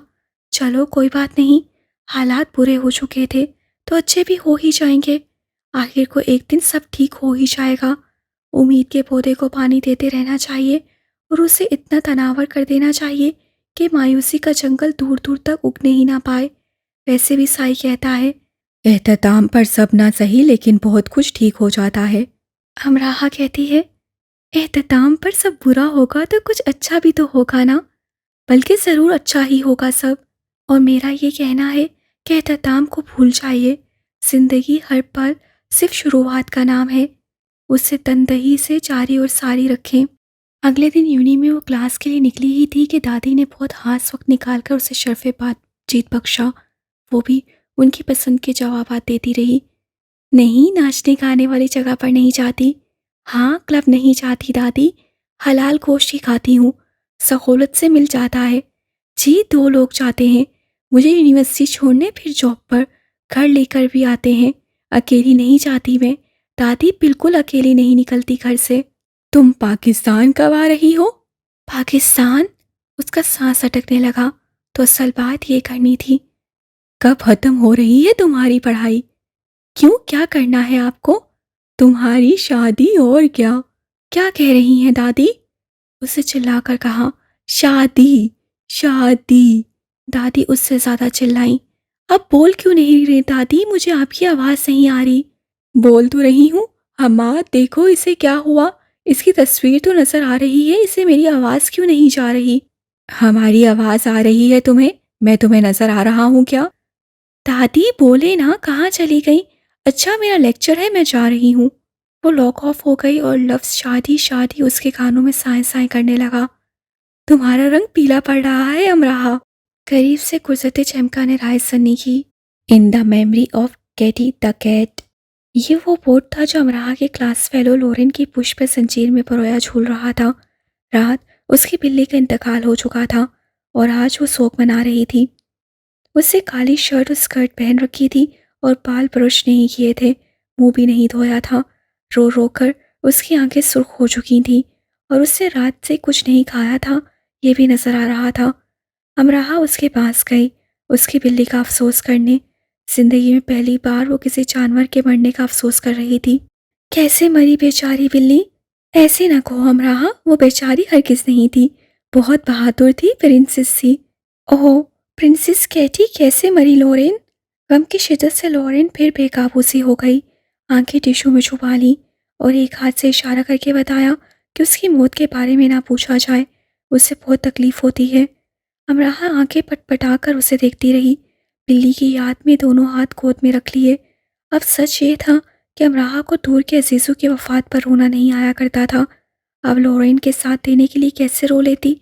और लोरेन की जान पर आखिर क्या मुसीबत टूट पड़ी थी कि एक बिल्ली के लिए ऐसे जान हल्कान कर रही थी? बाकी सब संजीदगी से उससे कैटी प्रिंसेस का अफसोस कर करके जाते रहे। एक अमराहा ही उस बेचारी लोरेन का गम नहीं समझ पा रही थी। कुछ लोग लोरेन जैसे हसास से कि जानवर के लिए आंसू बहा रहे थे और कुछ कार्ल जैसे कि इंसानों को ही आठ आठ आंसू रुला रहे थे। अमराहा जॉब से वापस आ रही थी, रात का वक्त था। वो बस में बैठी थी जो तकरीबन खाली ही थी। हे टी क्वीन। कार्ल की आवाज़ उसके निशिस की दूसरी तरफ की रॉ के निशिस से आई। उसने हुड पहन रखा था और हुड कैप से सर को पेशानी तक छुपा रखा था। अमराहा अपने चेहरे पर वो बेसारी ले आई जो दादी उसे देखकर ले आया करती थी। अब वो समझी दादी का कसूर नहीं था, मनहूस लोगों को देखकर ऐसे ही मुंह बन जाया करते हैं। आज की रात खौफनाक ख्वाब देखते गुजरने वाली थी।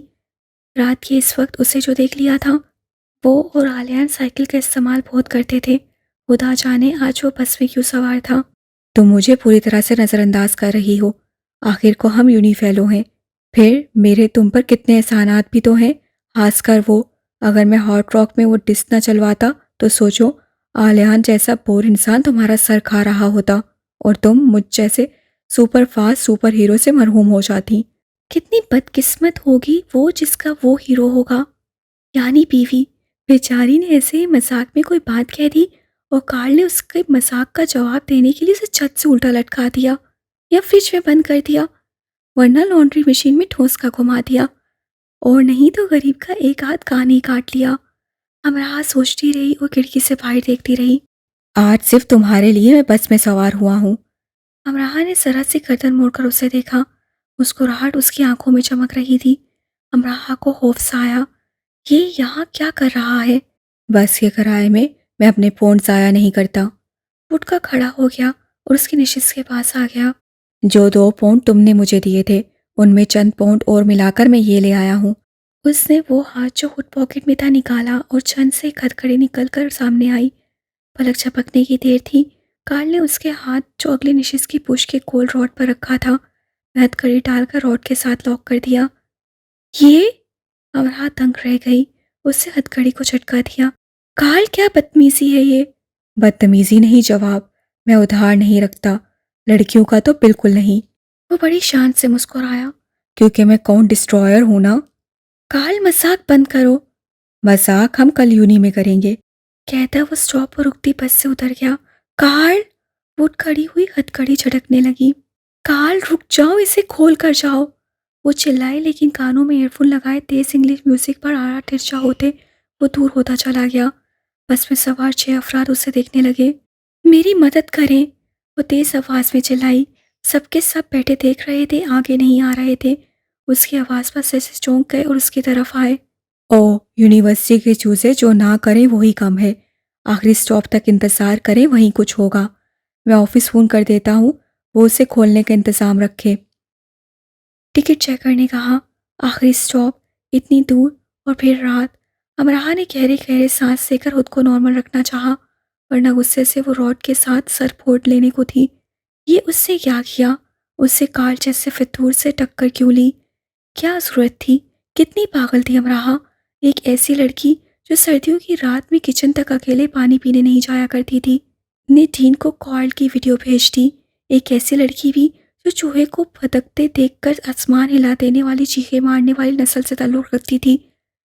उससे दी कराटे किड की नस्ल से ताल्लुक रखने वालों से टक्कर क्यों ली? उससे ये फहाश गलती क्यों की?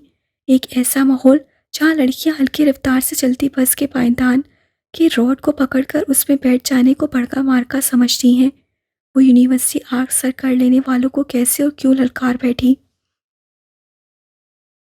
वो एक ऐसे माहौल से थी जहाँ लड़की कार तो चलाती है, उसे धक्का नहीं लगाती। वह सर उठा उठाकर ऊंची दीवारों, इमारतों, पहाड़ों को जरूर देखती है, उन्हें फुलांगने का नहीं सोचती। हिफाजत के पेशे नज़र अगर कोई गन पिस्तौल घर में रखी है तो ताउम्र उसे हाथ में पकड़ कर नहीं देखती कि उसे खोलकर उसमें मैगजीन कैसे भरते हैं, और उसे चलाने के लिए सीखने की जरूरत भी नहीं करती कि ये उसका काम नहीं है। भले से चोर, डाकू, कातिल उसके पेट में 2 गोलियां उतार दे, वो एक गोली भी चलाने की जरूरत नहीं करेगी कि ये तो उसका काम ही नहीं है। ये काम तो उसका बाप करेगा, भाई, शौहर या बेटा, वो नहीं। बिजली के फ्यूज़ ठीक करते ही अपने बाप भाई के पास औजार लेकर खड़ी हो जाती है। उस फ्यूज़ को उससे ठीक करने की गलती नहीं करती। सीखने का तो सवाल ही पैदा नहीं होता। भला वो क्यों सीखे? और करी ये काम तो मर्दों के है ना। बस के निश्चित से बंधी बैठी वो रो देने को हो गई, लेकिन रोई नहीं। बाएं हाथ से फ़ोन निकाला, वीरा को फ़ोन किया। वो तो भड़क उठी।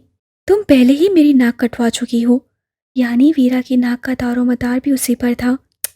लो, कट गई फिर। आती हूँ मैं। उस वक्त तक तुम जी भर के रोलो मेंढी। वो धाड़ी। आखिरी स्टॉप पर बस रुकी तो ट्रांसपोर्ट के अमले का एक रुकन उसकी हथकड़ी खोलने की कोशिश करने लगा। रात के इस वक्त वो कटर हासिल करने में नाकाम हो चुके थे। कांपती कांपती वीरा बस में आई। उसका सांस पूरी तरह से फूल रहा था। हटे, मैं करती हूँ। आते ही उसने सबको एक तरफ किया और हाथ में पकड़ी बारीक सुलाख से चंद मिनट की कोशिश से उसकी हथकड़ी खोल दी। जब वो हथकड़ी को खोलने की कोशिश कर रही थी तो अमले के 6 अरकान उसे मशकूक अंदाज से देख रहे थे। तुम पुलिस में हो या? एक ने पूछ ही लिया। मैं पुलिस में क्यों होंगी? मैं साबका CIA एजेंट हूँ, वीरा ने बन में तान कर संजीदगी से कहा। साबका क्यों? शक और बढ़ गया। मैंने बाराक ओबामा को कत्ल करने की कोशिश की थी। गन में उसकी कनपट्टी पर रख चुकी थी, वीरा ने पहले से ज्यादा संजीदगी से कहा, और उसे लेकर बस से उतर आई। उन 6 की शक्लें देखने लायक थीं। तुम वाकई में CIA की एजेंट रह चुकी हो? तुमने ओबामा को मारा क्यों नहीं? वीरा को सब आता था। पता नहीं वो मानचेस्टर यूनिवर्सिटी से मास्टर्स इन बिजनेस एडमिनिस्ट्रेशन क्यों कर रही थी। वीरा ने जवाब में उसकी गर्दन दबोच ली। तुम मेरे पापा के पास जाओगी या उन्हें यहाँ बुलवा लूँ? उन्हें बुलवा लो, लेकिन कार्ल के लिए इल्तिजा करती हूँ मैं, वीरा, अमराहा ने दोनों हाथ जोड़कर कहा।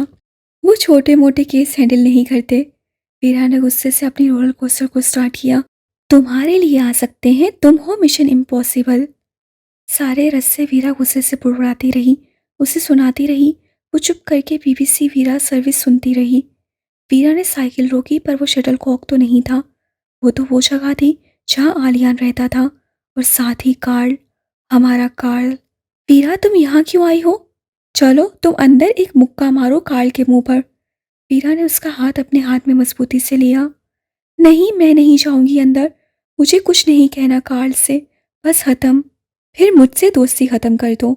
एनसेलम हॉल के बाहर दोनों आमने सामने खड़ी थी। एक हाथ छुड़ाकर भाग जाने को थी अमराहा, एक हाथ से घसीट कर अंदर ले जाने पर मुसर थी।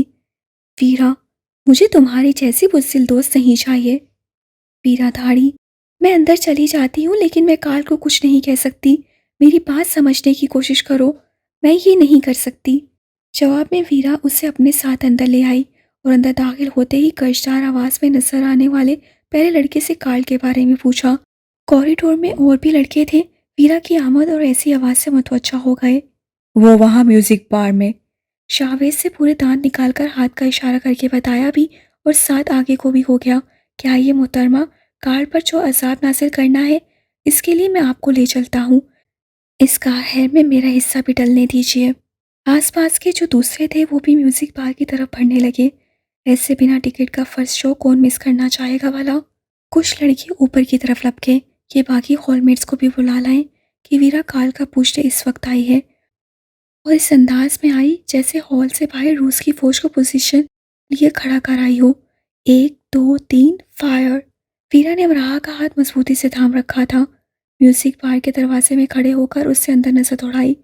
म्यूजिक बार में सामने काउंटर था जिसके पार 3 बारटेंडर खड़े थे। काउंटर के एंड सामने वाले हिस्से में कुर्सियों और मेज़ों को पार करके स्नूकर टेबल रखा था जिस पर कार्ल स्नूकर खेल रहा था। बाकी स्टूडेंट्स इधर उधर खड़े उठे बैठे थे। कार्ल स्नूकर स्टिक को पकड़े टेबल पर झुके एक आंख को बंद किए गेंद को हिट करने ही लगा था कि वीरा ने दांत पीस कर कहा, कार्ल। कार्ल ने आंख खोली, मुस्कुराया, उस तरफ सर घुमाकर देखा जिस तरफ वीरा खड़ी ही नहीं थी। ड्रामेबाज। फिर उसे सर उठाया, वीरा की तरफ घुमाया। वीरा उसके साथ अमराहा और अमराहा के आगे पीछे इंसलम हॉल का मजमा। It's sure time you need check. अमराहा तुम आ गई, काफ़ी देर लग गई तुम्हें तो आने में। उसे दीवार की एक घड़ी की तरफ देखकर कहा। बहुत सुस्त होती है ट्रांसपोर्ट की इंतज़ामिया। अगर मैं मैनचेस्टर का मेयर बन गया, जो कि मुझे बनना ही है, तो मैं ज़रूर इस तरफ तवज्जो दूंगा।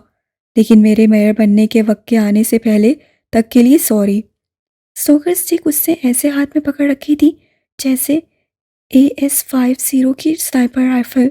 ये वीरा को निशाने पर रखा। ठा ठा ढुस। वीरा डेडमैन की से संजीदगी लिए उसके करीब जाकर खड़ी हो गई। वीरा ये कर सकती थी। वीरा तुम इतने प्यार से क्यों देख रही हो? मुझे तशवीश हो रही है। मैं दिल के आरज़े से हलाक होना नहीं चाहता।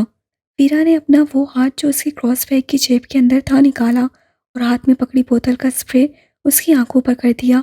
एकदम से आ कार्ल चिल्ला उठा और आंखों पर हाथ रख लिए और तेजी से पानी की तलाश में बाहर की तरफ लपकना चाहा। वीरा ने दूसरी बोतल निकाली और आंखों को रगड़ते आहा करते इधर उधर मेज कुर्सी से ठोकर खाते कार्ल पर तेजी से स्प्रे करने लगी। गॉश, इतनी गंदी बदबू। एक एक ने अपनी नाक पकड़ ली। अमराहा को भी अपनी नाक पकड़नी पड़ी। जितने लड़के कार्ल के पास खड़े थे वो तेजी से कार्ल से दूर हुए। बदबू की इंतहा थी बस। वीरा ने पूरी बोतल खाली कर दी, फिर हाथ बांधकर हंटर मार स्टाइल में खड़ी हो गई। अब कुछ भी कर लो कार्ल, एक हफ्ते से पहले इस चैनल 5 से छुटकारा हासिल नहीं कर सकते। मैं साइंसदान बन गई तो ज़रूर इस खुशबू से छुटकारा पाने के लिए कुछ करूंगी, लेकिन मेरे साइंसदान बनने के वक्त के आने से पहले तक के लिए सॉरी। अमराहा का जी जहाँ वो तालियां बजाए, लेकिन उसने ऐसा नहीं किया। वो पलटी तो म्यूजिक बार के दरवाजे के साथ शाना टिकाए खड़े आलियान पर उसकी नज़र पड़ी। वो बहुत संजीदा नजर आ रहा था और प्यारा भी। अमराहा ने सोचा कि वो ऐसे ही खड़ा रहे और बाकी सब गायब हो जाएं तो कितना अच्छा रहे। अमराहा का हाथ पकड़कर वीरा बाहर निकली और अपने पीछे उन्होंने कहकाओं का तूफान उबलते सुना। हॉल के स्टूडेंट्स का हर काल कहकर दीवानों की तरह हंस रहे थे। उनमें आलियान भी शामिल था। उन सब ने मिलकर म्यूजिक बार के दरवाजे को बंद कर लिया ताकि वो बाहर ना जा सके। काउंटर पर रखी किसी की सॉफ्ट ड्रिंक से कार्ल ने अपनी आंखें धोनी चाहीं, लेकिन शावेज से लपक कर वो ड्रिंक उसके हाथ से छीन ली। सब ने सारी ड्रिंक्स उठाकर कार्ल से दूर कर दी। अमराहा दी लॉस्ट डक, काल दी एह। आलियान ने उसके करीब जाकर नाक पकड़कर कहा। काल ने उसे धक्का देकर पीछे किया और म्यूजिक बार से बाहर जाना चाहा। उसकी आंखें चल रही थीं। उससे एक पल करार नहीं आ रहा था, लेकिन सब लड़के बार के दरवाजे पर बरजुमान थे। वो उसे बाहर नहीं जाने दे रहे थे, धक्का मारकर पीछे करते थे। एक एक को देख लूंगा मैं। कार्ल चिल्लाया। देख लेना, अभी तो हमें सूंघ लेने दो। उफ एह। कार्ल ने आलियान को दबोच लिया। लो सूंघो मुझे, आओ मेरे पास। आलियान का बदबू से दम घुटने लगा। कार्ल एक एक के करीब जाकर उन्हें दबोच रहा था। आओ गले मिलो मुझसे, आओ। साधु हंसता जा रहा था। आलियान तो हंस हंस कर दीवाना हो रहा था। कार्ल ने रुककर चुंदी आंखों से आलियान को देखा। उसे ये मंजर अच्छा लगा। उसे तंग करने में बहुत मजा आता है, उसकी शक्ल देखने वाली होती है। कार्ल ने आलियान की गर्दन दबोचते हुए कहा। शैनेल 5 की खुशबू भी सूंघने वाली है। उफ इतनी बदबू, आह। मैं तुम्हारी नाक फोड़ दूंगा। जितनी बदबू है, ये काम हमें खुद ही करना पड़ेगा। हॉल एक हफ्ते के लिए खाली कर दो सब। कार्ल को ही निकाल बाहर करते हैं ना सब। शावेज चिल्लाया और सबने मिलकर उसे उठाया और हॉल से बाहर फेंक आए। सारी रात सेंट एंसलम हॉल में यही सब चलता रहा। हंस हंस कर उनके सर दर्द करने लगे थे। उसे बार बार उठाकर बाहर फेंक रहे थे। कार्ल को अतर मोतर करने के बाद मैनचेस्टर की सड़कों पर से वीरा हंस हंस कर पागल हुई जा रही थी। तुम्हें ये सब किसने सिखाया है? तुमने मेरी हथकड़ी भी खोल दी। पापा ने। फौजी रहे हैं वो। तुम डिग्री ले लो तो रूस आना। अच्छा, क्या तुम्हारे जैसी हो जाऊंगी या मेरे जैसी हो जाओगी या पहले से भी जाओगी? वीरा साइकिल से उतर गई। चलो तुम साइकिल चलाओ। मुझे नहीं आती। चलाओगी तो आ जाएगी। मुझे सीख कर क्या करना है? सीखने से पहले क्या क्यों नहीं करते? वीरा ने उसे जबरदस्ती साइकिल पर बिठा दिया और हैंडल को पकड़े रखा, लेकिन उसने बैठते ही साइकिल गिरा दी। वीरा ने उसे उठाया, बिठाया। उससे चंद पैडल मारने के बाद फिर खुद को और साइकिल को गिरा दिया। वीरा ने उसे फिर चलाने के लिए कहा। अगर सिखाने वाला नहीं थक रहा था तो सीखने वाले को भी कुछ शर्म करनी चाहिए थी। साइकिल गिर गिर कर चलती रही। अमराहा तकरीबन तकरीबन सुनसान हुई सड़कों पर साइकिल गिरा और चला रही थी। उसे अच्छा लग रहा था। गिर गिर कर उठना, उठकर गिर जाना। इब्तिदा ऐसे ही होती है। गिरने से डरना नहीं चाहिए।